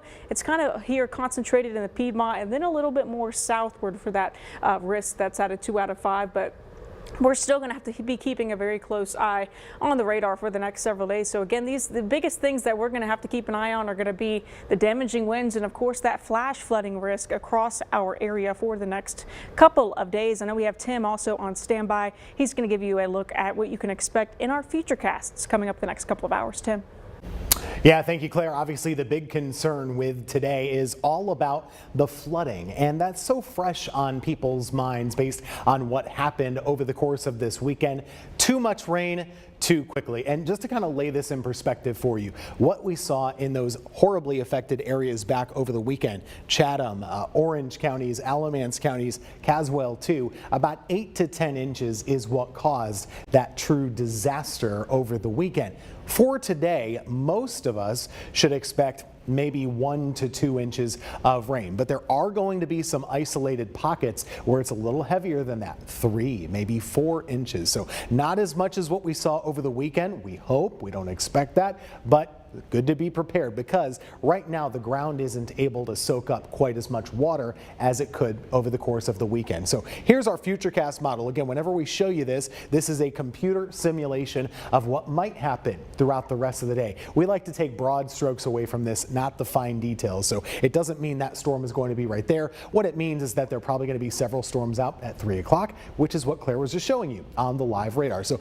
let's play this out. We're going to stop at every hour or so you get a better idea on what we're talking about. This is about 4 o'clock this afternoon. At that point, I would expect 1 hour from now or so, we start to have some showers and storms moving into our foothills, moving into parts of the western Piedmonts, Rowan County, maybe getting a little action. At that point, most of the triad's still dry, but we're starting to get on alert here. Some of those storms will be strong or severe. So we haven't talked about wind gusts quite as much today as flood potential because of what we've been going through, but there is potential that you could lose power from some high winds as we roll through this afternoon. This is around 5 to 6 o'clock today. Heavy rain, storms, and possibly some damaging winds out of this as well. That's pushing into the triad area. The busiest time for most of us today, it'll be between about 5 o'clock and 7 o'clock. That's my estimate. This is around 6 o'clock here. You can see about 7. At that point, some of the heavy rain starts to move in to those Chantal affected areas in Alamance and Chatham and Orange counties. This is around 7, so we stopped it there for you.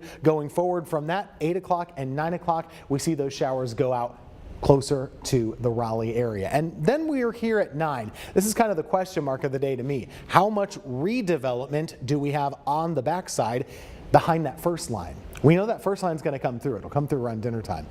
What happens behind that probably won't be severe with winds, but there could still be some heavy rain and additional rain totals that could accumulate. So we'll have to watch that by 9, 10, and 11 o'clock tonight. The severe weather risk would be gone because we're in the low 70s. It's not hot anymore, but there would maybe remain some flood problems. So we'll take it hour by hour with you today. Of course, you can count on us for all of these updates here on WFMY Plus and on our app and on our website as well. We'll just have you covered no matter what. I also like to show this map here. It's the rain accumulation potential. So what we're looking at now, this is kind of how much rain could you get? Don't take this at face value either, because we know that those storms are kind of randomly placed a lot of times. That could be here, this could be there, you get the idea. But what it does a good job of showing is just how localized those totals can be. Darker reds and oranges, they might be 3 and 4 inches, but the greens are less than an inch, and they can be pretty close together on a day like today. So let's keep that in mind as we're watching later on this afternoon. A lot of us will be taking in about 1 to 2 inches of rain, but some of us could get as much as 3 to 4, and that's probably a bit too much to handle without having some flooding out there today.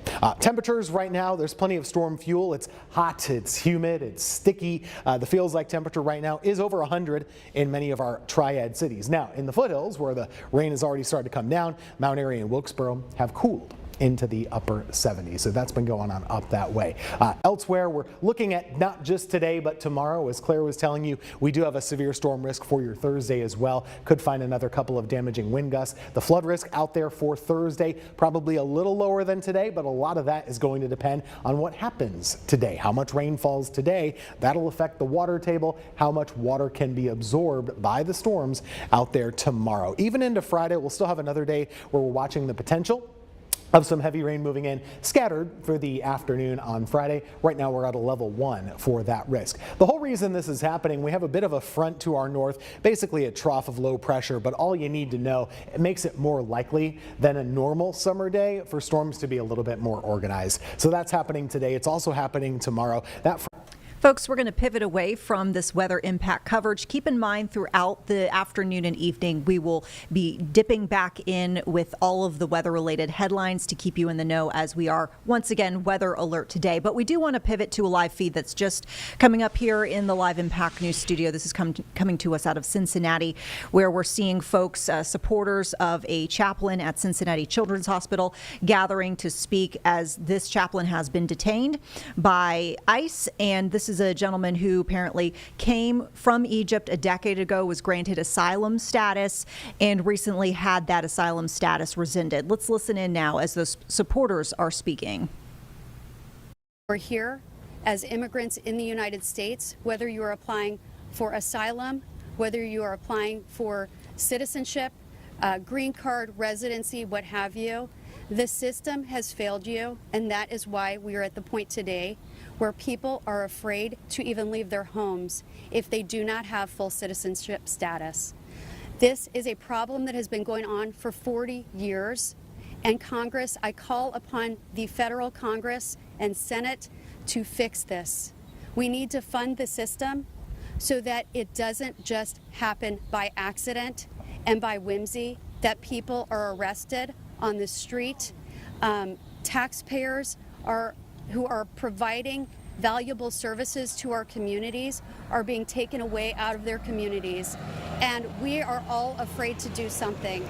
So Congress, I'm calling on you to do something and fix our immigration system so that Americans and those who wish to be Americans are no longer afraid. And I'll turn it over to Tala Ali.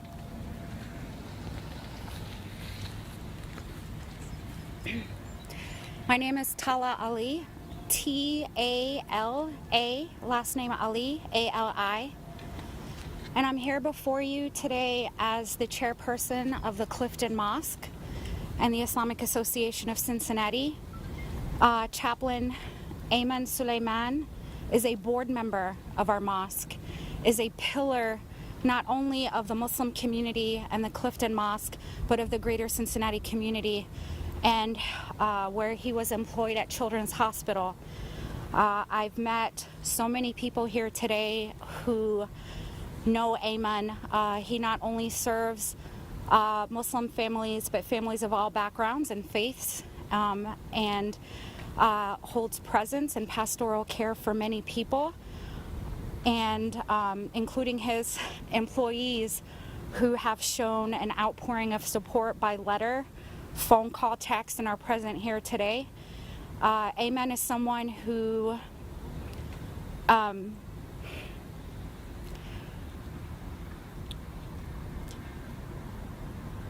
one should not have to be an asset for their humanity to be recognized. But Ayman is that, and showed up today for what he was told would be a regular check-in appointment with ICE.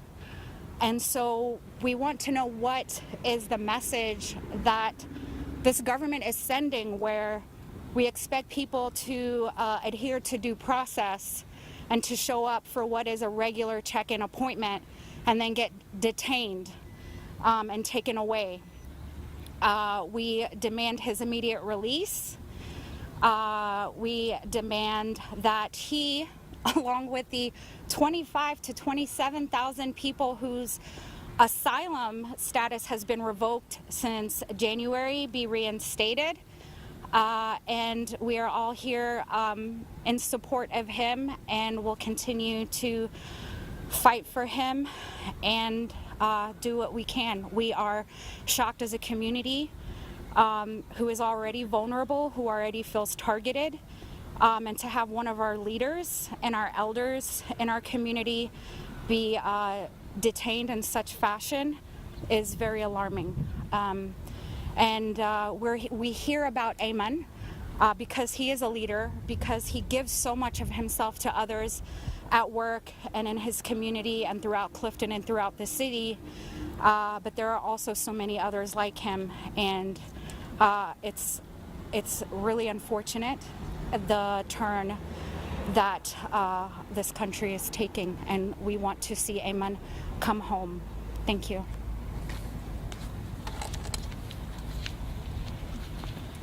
Hello, my name is Rachel Baker. I'm the state representative for House District 27, and I'm here in support as well. Being a healthcare provider, I know firsthand how important our clergy in the hospital system is. They're there for the moment of need, for our most vulnerable, for their families when they need empathy and kindness and compassion and understanding, and that is what Ayman gave to our youngest Ohioans, and it is what I'm here to give back to him. I was here this morning as we escorted him to his appointment, following all laws and instructions he'd been given. and reading the letters of support that he brought, and just the number of lives that he has impacted here, with no criminal history, no reason. There is no reason we're here. And our community is absolutely better off with him here. The fact that we're even having this, I had a little bit of hope this morning as I gathered with interfaith leaders from across the city, and we stood in a circle, and I just saw the diversity and the love and the compassion here in Cincinnati. And I really felt a spark of hope that things would go right in this case. And then to hear that he was detained, I just call on everyone to stand up for what's right. I think this is going to be needed more than many of us have seen in our lifetime coming up. And I know for my constituents in 27, I am here, and I will be a voice for what's right and for justice. And I ask everyone else to do that as well, and our congressman to please help with this situation. So I'm going to pass off to the next speaker.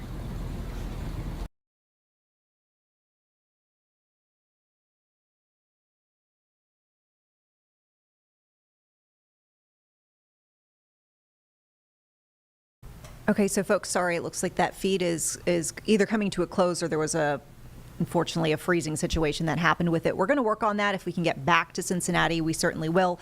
But you heard they're supporters of Imam Suleiman, who, as we mentioned, was granted asylum status when he came about a decade ago. Sorry, we're dealing with some residual audio from that prior feed.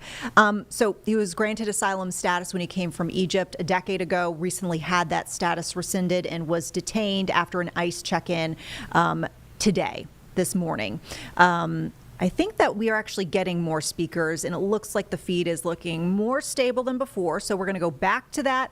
We'll hop in with any updates. LID, Tarani T as in Tom, URAANI. I am the Executive Director of Council on American Islamic Relations CARE in Ohio, in the areas of Columbus, Cincinnati, and Dayton, the central and southern region of Ohio. When parents with sick children come to the hospital, they found comfort with Imam Suleiman. Imam Suleiman was comforting people who might have been on their last day on earth, and he was there to comfort them. He was a counsel and an imam at one of the oldest mosques in the Cincinnati area. And for him to be detained in such a way by ICE is not only unfortunate and is a concern for our community, but I think is a travesty for America that would welcome and would want people like and of the caliber of Imam Suleiman. This practice of detaining people, I mean, they were telling us they were detaining gangsters and rapists and drug dealers. Now they're detaining faith leaders. There's something amiss in this whole policy that they're trying to market it as detaining criminals when they are really not doing so.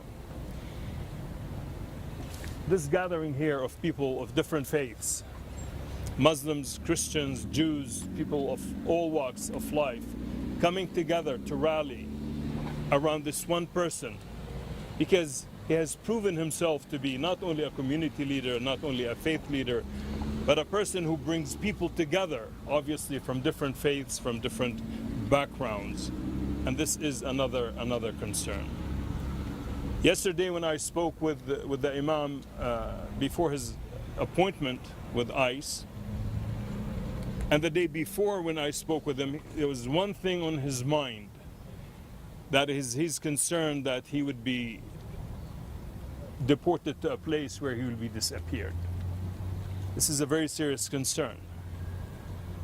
Extremely concerning, because we have seen when people of European descent with European passports have been disappeared and have been murdered when they are detained by this particular government. So he was saying, I just can't imagine what they would do to me if I'm deported. to my homeland of Egypt. So this is another concern. Last but not least, he was interviewed along with ICE by the FBI, who are asking him about political parties and individuals in Egypt. Why would the FBI be asking Imam Ayman Suleiman in an ICE check-in about political parties and political figures in Egypt? This is not settling well with us. We're very concerned, and we're demanding that he is released immediately. Kerr, Council on American Islamic Relations, is going to be coordinating with the community, with the faith community, with the mosques, with the leadership of our community here in the Cincinnati area, nationally, throughout the state of Ohio, to make sure that our dear brother, our Imam, our faith leader, Ayman Suleiman, is not going to be deported, and he's going to be released, and that he's going to be treated well. Thank you so much. My name is Munira Abdullahi, MUNIRA ABDULLAHI. I'm a state representative. I serve in the Ohio Legislature, District 9, in the Columbus area. I came here today because Imam Ayman, who has become a friend of mine in the last year and a half, even before I met Ayman, I've heard about him from so many different people in the community, especially students who said that he gave them peace, and he gave them comfort and guidance and mentorship. And that is the reason why I was drawn to him as a community organizer myself, who works in youth development. And when I met him, he definitely exceeded my expectations for him. He has been a bridge to this community, a bridge to different faiths, people who don't always agree. And he has been that peace. Not only does he provide healing at the hospital as a chaplain at Cincinnati Children's to families who are suffering some of the most terrible things that one can suffer, right? The loss of the almost loss of a child, the sickness of a child. But he also provides healing in the community as a liaison to different groups. As you see, the group behind me is so diverse. We were here this morning. We came in at 9 a.m. and we were here waiting for him for almost 3 hours for him to get through his interview. And we had a peaceful circle of rabbis, of pastors, of people from the Muslim faith, and beyond. And we were praying for him peacefully. And I looked around that circle, like Reb Baker said, and thought to myself, wow, this is a man of the community. And this is who ICE is taking away from us, who they're trying to take away from us. Someone who has brought people together, who's brought this crowd together in such a last minute notice. It says so much about his contributions to his community. And you don't have to contribute to society, by the way, to be afforded safety. This is not the democracy that America has promised. Ayman came here seeking peace and safety. He's a political asylum seeker from Egypt who is facing certain death if he gets returned. So we're here calling for his release. And not only his release, but also a reforming of the system that takes away people from their family. We saw mothers come in with their little children, terrified that they might not come out today. This is not the America that I know as a refugee who came here also seeking safety. This is not the America that we are fighting for as a public official myself, as organizers here, as faith leaders, everyone here who believes in this country and what it's supposed to stand for. This is not it.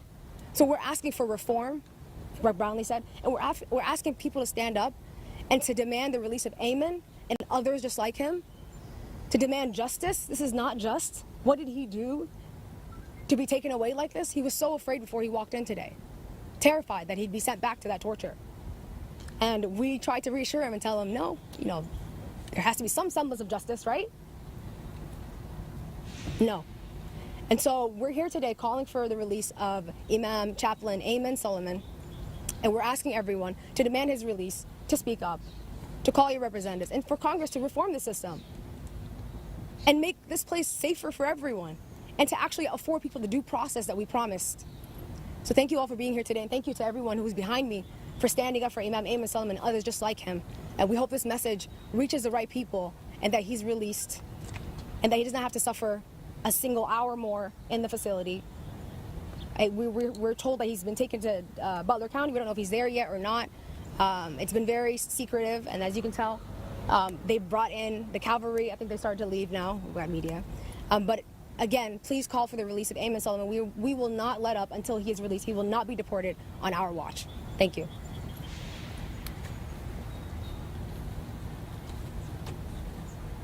We will open it up for any questions, actually. Could we get a little more biographical information? If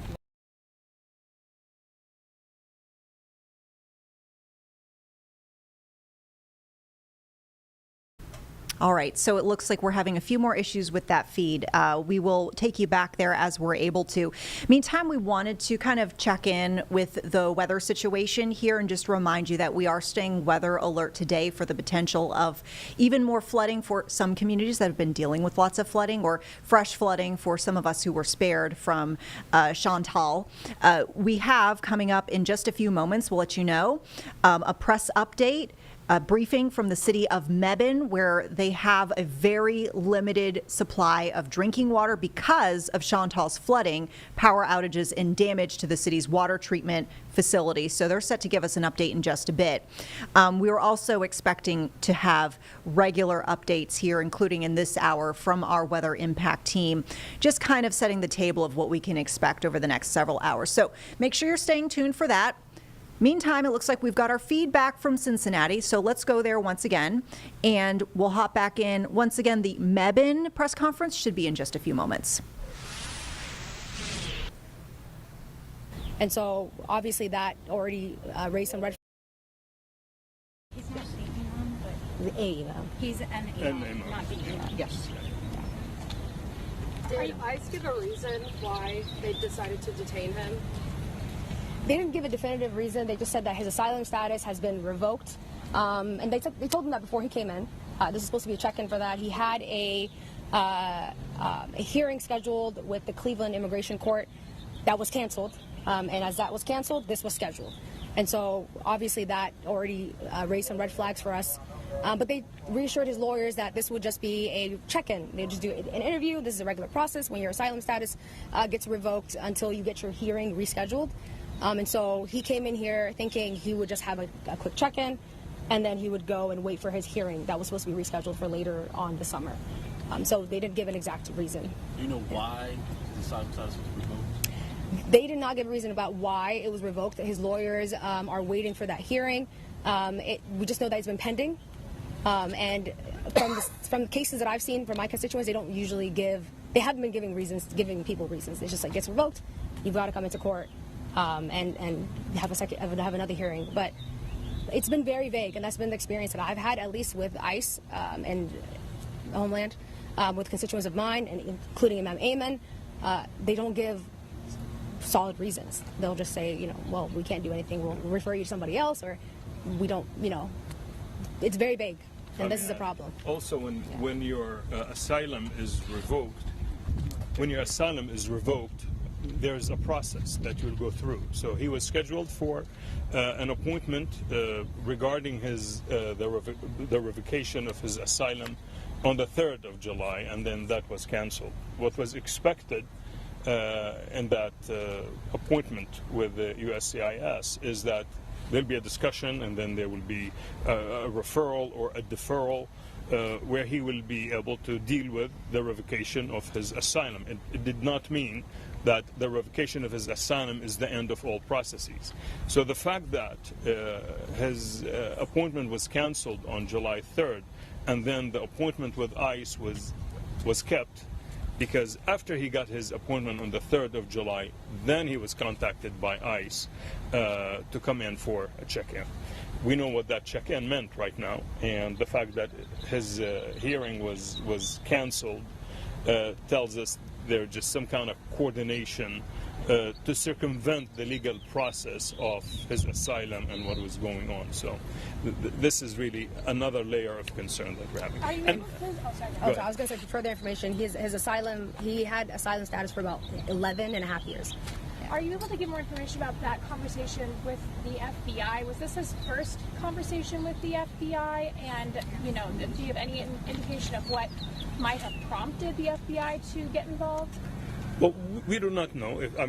I don't have the information. I don't know if anybody has the information, if he has been contacted by the FBI. But the fact that the FBI would come to an ICE detention Folks, we're going to pivot away from this press update out of Cincinnati back to the weather. As we alluded to just a few moments ago, our weather impact team is giving us regular updates on what we can expect on this weather alert day. So we have Chief Meteorologist Brad Panovich joining us here in the Live Impact News studio right now. Thanks for coming in, Brad. Thanks for having me. So you're watching potential flooding. Yeah, potential for some isolated flooding and severe weather, and that's really going to be the story tonight and tomorrow. So just so everybody knows, it's not going to be a huge area that everybody's going to see rain and storms. These are isolated, and that's what makes them kind of difficult and also kind of dangerous because as we could see right now, we'll look at the radar. It's outside of our area, but for folks watching online, you know, if you're up there in Wilkes County, Yadkin County, Allegheny County, we've got a pretty stationary thunderstorm that not only is prompting a severe thunderstorm warning, but also a flash flood warning. And this is exactly the kind of storms we're worried about today. It's a slow-moving, pretty strong storm causing flooding as well as maybe some damaging winds. You can see the flood warning is up until about 9 o'clock, but you see the severe thunderstorm warning is only until 3:45. So the flooding is going to end up being longer lasting. Now the rest of the mountains and foothills, we actually had some flooding up in the Boone area at the parking lot at the mall. That's pretty typical, to be honest. It's kind of a running joke up there. That mall parking lot floods like every time it rains, but kind of shows you that just a brief amount of rain did cause the creek near the Boone Mall, the flood a little bit, and we've got more storms developing up there. But across the Charlotte area, these are going to be late arrivals. Actually, Jeb was just asking me about a flight into Charlotte around 5 o'clock, and I will tell you, probably early evening is going to be okay. It's going to be after dinner time. It looks like 6, 7, 8, 9 o'clock. So these could be late arriving storms that develop in the mountains first and then push east through the evening hours, and they might linger all the way until 11 o'clock tonight. Just to give you an update on the watches, currently there is a severe thunderstorm watch for our northern counties. That does include Wilkes, Ashe, and Watauga counties. That is up and through tonight. We'll basically probably see that extended. We've also got flood watches in effect, which have been extended a little bit. We had flood watches for the path of Chantal, but if you look carefully, some of them have been extended further west into southwestern Virginia and even parts of the northern Piedmont. So we're starting to see those extend a little bit into the evening hours. Now, our severe weather risk today is kind of that low to medium range.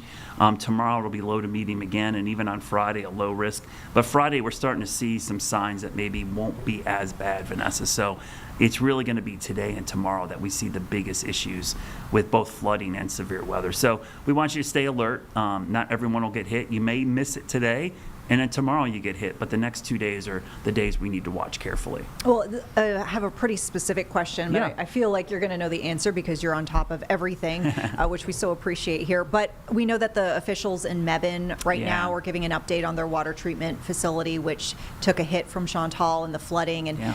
are you concerned for, let's say, that city with the flooding potential that could really exacerbate issues? Yeah, so that's a real concern with any rain that moves through. So the area between Greensboro and Raleigh, so think along 40, 85 there, Burlington, Orange County, Chatham County, Alamance County, those counties are saturated.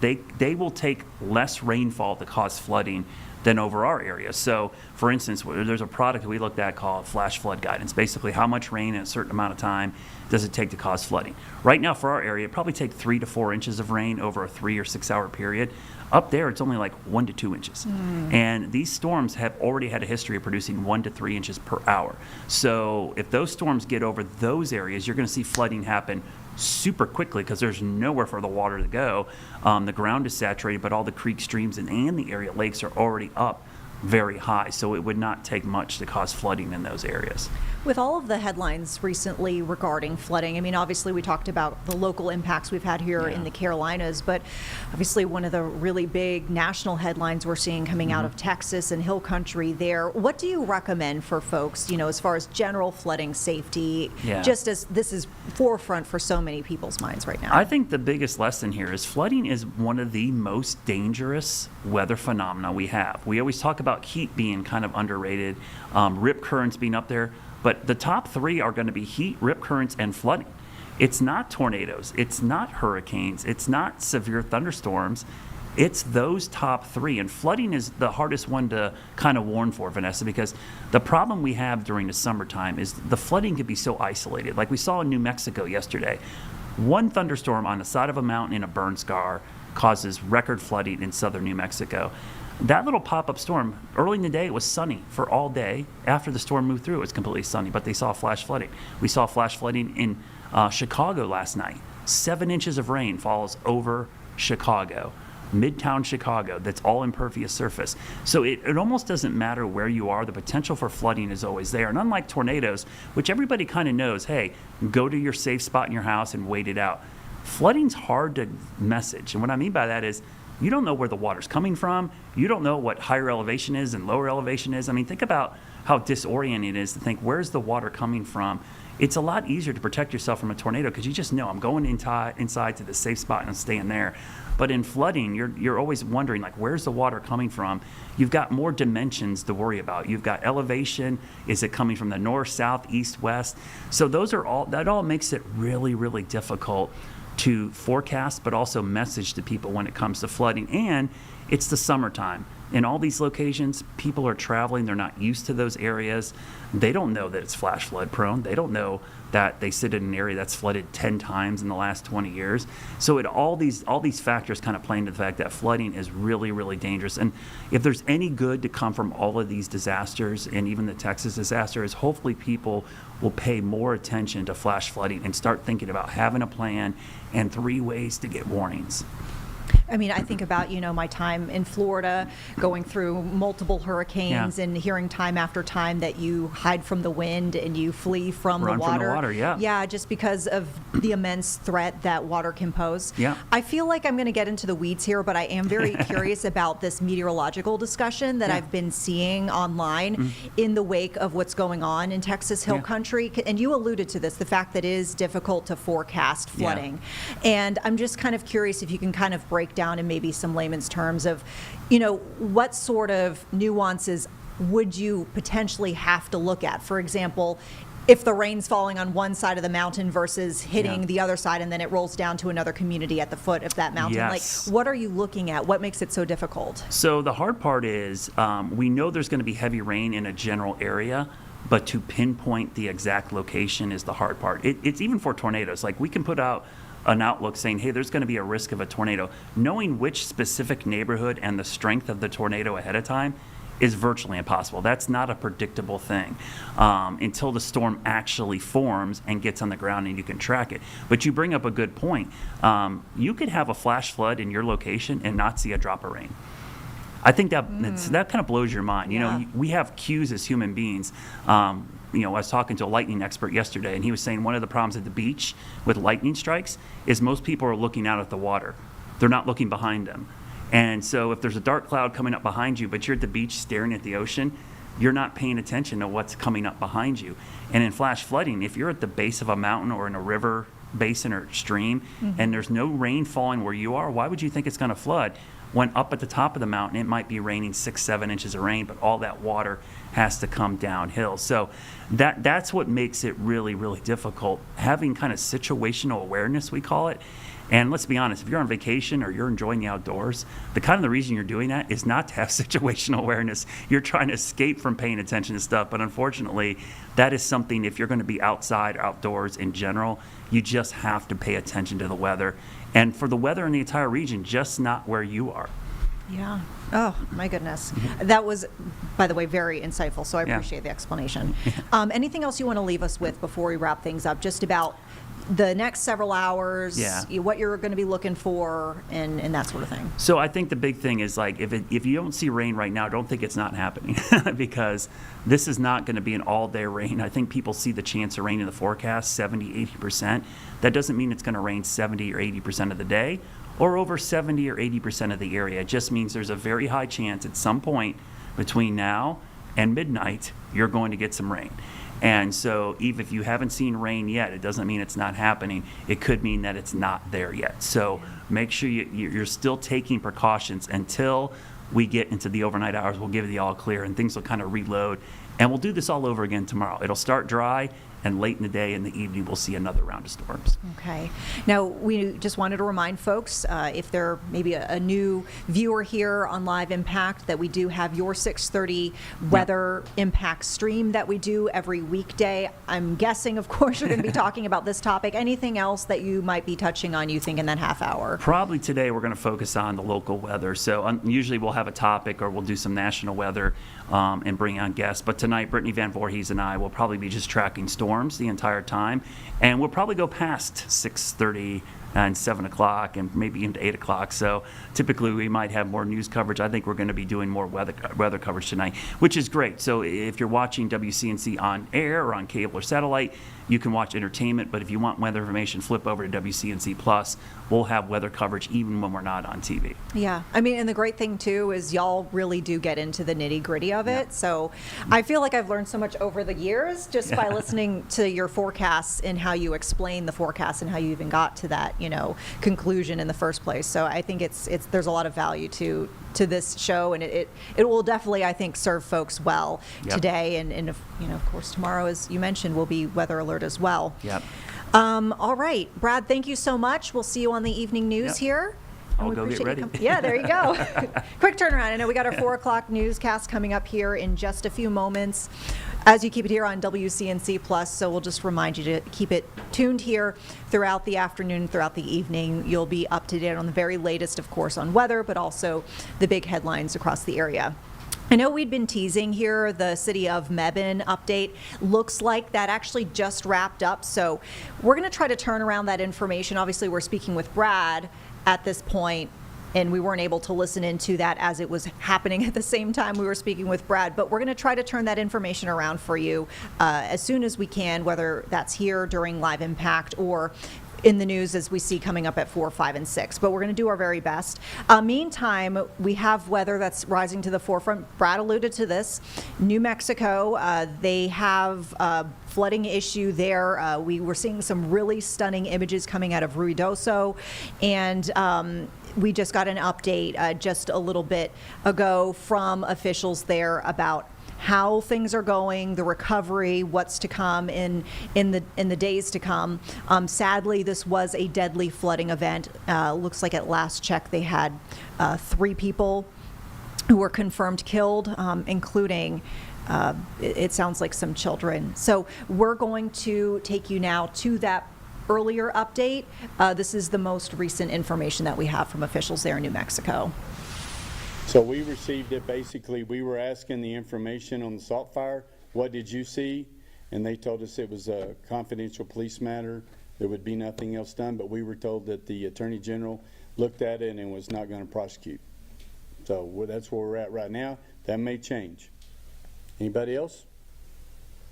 Yes, sir? This may be beside the point, but is mail service still operational in affected areas in Ruidoso? I'm not aware. Sure. I haven't. That went kind of with our pothole program, where that's not on the top of my radar right now. Okay. Anybody else? Yes, sir. Monsoon season is still underway here. Considering what happened yesterday and what's been happening these past couple of weeks, are you guys considering any changes to the way you guys manage these sort of situations moving forward? Well, we're just going to get better at what we do. As you heard, we were really prepared. The EOC was stood up, has been stood up for some time. The internal alerts went off. The staff was brought in. When we talk about staff, we're talking about people that work in other departments for the village. They may be in the water department taking your payments. They may be in the short-term rental department, planning and zoning, that they have been trained to run the call center, to manage donations, things of that nature. So this, we've practiced these things. We've had tabletop exercises before this event happened. We will continue to do that. So with each event, we know that they're coming.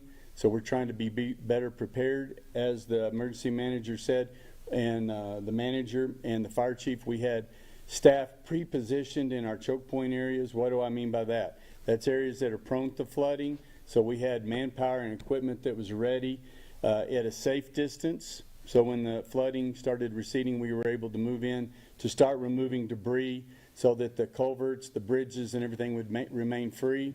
And then those are things that we've done. We just get better with it every day.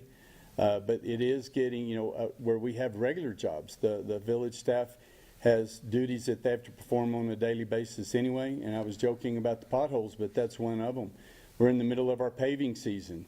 So we have a lot of paving companies in town that now can no longer pave.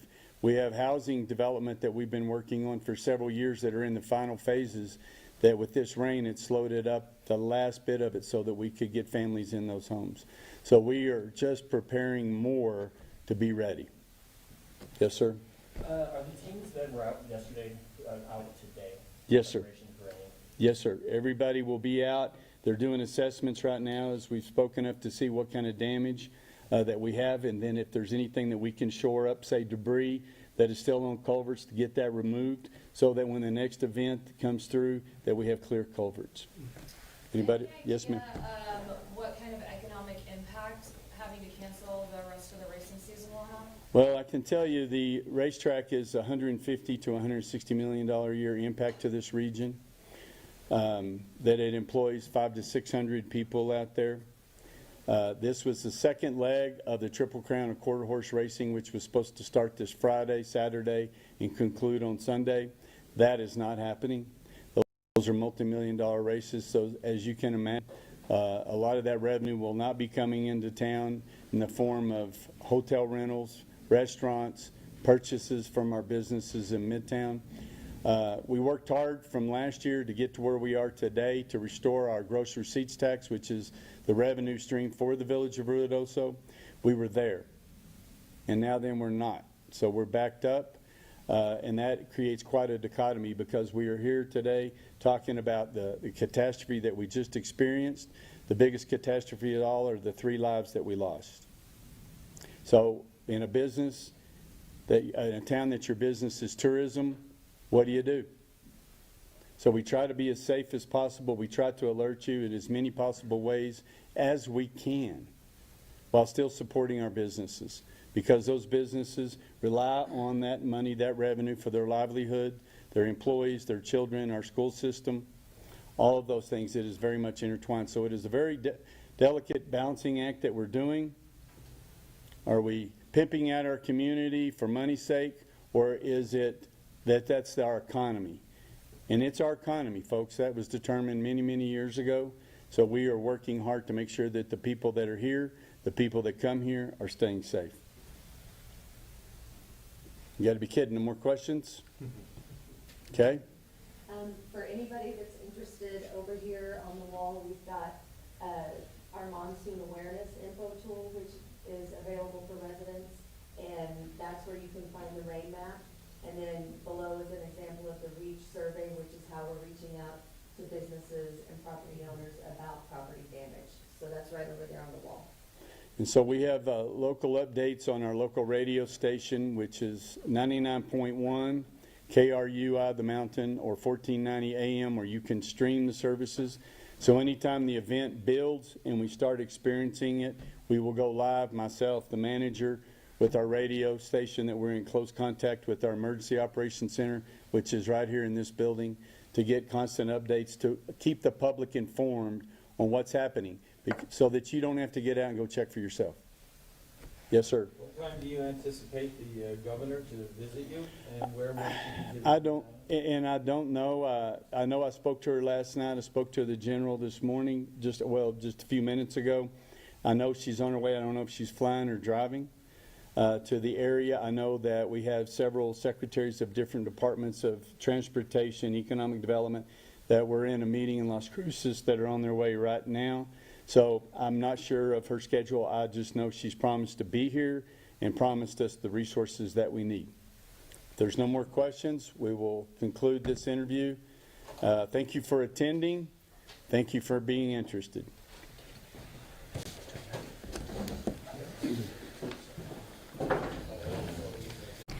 And with that, folks, we will pivot to an earlier meeting today. President Donald Trump meeting with several leaders of West African nations, talking about relations here.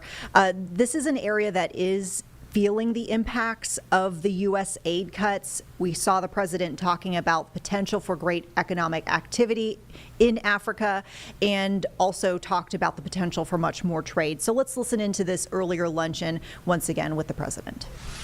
Everybody for being with us today, and I want to thank you, all of these great leaders, for joining us as we welcome to the White House the presidents and prime ministers and various other forms of dignitary to this wonderful place. Is nothing like the White House to me. We're represented today, and your continent is represented by Gabon, Guinea-Bissau, Liberia, Mauritania, and Senegal, all very vibrant places with very valuable land, great minerals, great oil deposits, and wonderful people. Last month, the U.S. Africa Business Summit had recorded an attendance record, actually, and generated $2.5 billion in new economic deals for the United States. On June 27th, the foreign ministers of the Democratic Republic of the Congo and Rwanda visited the White House to sign a historic peace agreement that we worked out. They've been fighting for 30 years. 7 million are dead, and they think the number is actually quite a bit higher than that. It's been a long and vicious fight, and I just wanted to say that the countries represented were very happy that we were able to solve that problem. I think over the next couple of weeks, the leaders of both countries will come to sign the final agreement. As you know, we had foreign ministers last week, but we're going to be signing an end to the horrible 30-year war. It's been going on for a long time. I've been reading about it, hearing about it, and it was a vicious war. It was a terrible war. I want to thank our outstanding senior advisor for Africa, Masad Boulos, for helping to mediate this breakthrough. He was very much involved in that settlement. Most people thought it couldn't be done. But there's still much more to be done, and we're going to be facilitating peace also in places like Sudan, where they have a lot of problems, Libya and others. We have there's a lot of anger on your continent, and we've been able to solve a lot of it. My administration is committed to strengthening our friendships in Africa through economic development efforts that benefit both the United States and our partners. And we're shifting from AID to trade. We had AID, or aid as we sometimes call it, right to trade. And trade seems to be a foundation that I've been able to settle a lot of these disputes, like as an example, India and Pakistan. Kosovo, Serbia. I said, you guys are going to fight, we're not going to trade. And we seem to be quite successful in doing that. To that end, we have closed the USAID group to eliminate waste, fraud, and abuse, which was tremendous waste, fraud, and abuse. And we're working tirelessly to forge new economic opportunities involving both the United States and many African nations. There's great economic potential in Africa. Like few other places in many ways. In the long run, this will be far more effective and sustainable and beneficial than anything else that we can be doing together. I'm eager to work with each of you on your vital issues and also to discuss security. We've encouraged our staff at the White House to work along with these nations. There's such tremendous wealth there and potential there. We encourage the countries here today to make greater investments in defense, hopefully, of course, buying our equipment, because we do make the best defense equipment. I guess we proved that about 2 weeks ago in Iran, but we make the best equipment, best military equipment anywhere in the world by far. There's nobody close. And keep pursuing the fight against terrorism, which is a big problem in Africa. Immigration will also be on the agenda, and I hope we can bring down the high rates of people overstaying visas and also make progress on the safe third country agreements. And once again, I want to thank you all for being here, and it's an honor for me. Some of you I've met, and some of you I just got to meet, and I think it would be nice if you said a few words to the press, which is right back here. Do we have a camera over here? Be nice if you could, oh, there it is. You could speak to the, you don't want to turn your head so much. I do it a lot. It's not pleasant. But perhaps we could start with you, please. Thank you very much. Great gentleman, by the way. Merci pour m'avoir donné la parole, Monsieur le Président. Thank you for Moi, giving je me the voudrais floor, tout Mr. d'abord President. commencer par, je voudrais tout d'abord First of all, commencer par remercier I would like le président to Trump thank you, Mr. pour nous President avoir Trump, adressé cette invitation. for inviting us to come here today. Je suis Ghazouani, le président de la President République Ghazouani, islamique de President of Mauritanie. the Islamic Republic of Mauritania. Donc, je vous remercie, Monsieur le Président, pour moi. Thank you, Mr. President, for this invitation and the invitation you sent to the other colleagues present here today. This is a very strong message from you, and we are receiving this message very well. This is a message of interest that you're sending to us, and it's a message that you're sending to the whole of Africa. All of this is generous on your part. We are receiving this, and we accept this message from you.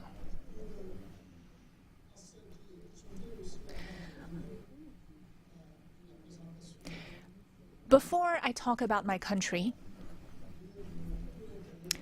I would like to let you know that we are delighted to see President Trump's commitment to our continent. Mr. President,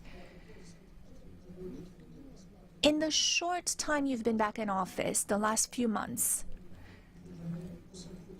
you came to the rescue for peace. You did it in Asia with Pakistan and India. The war sort of started, and if it had gone on, the consequences could have been a real disaster.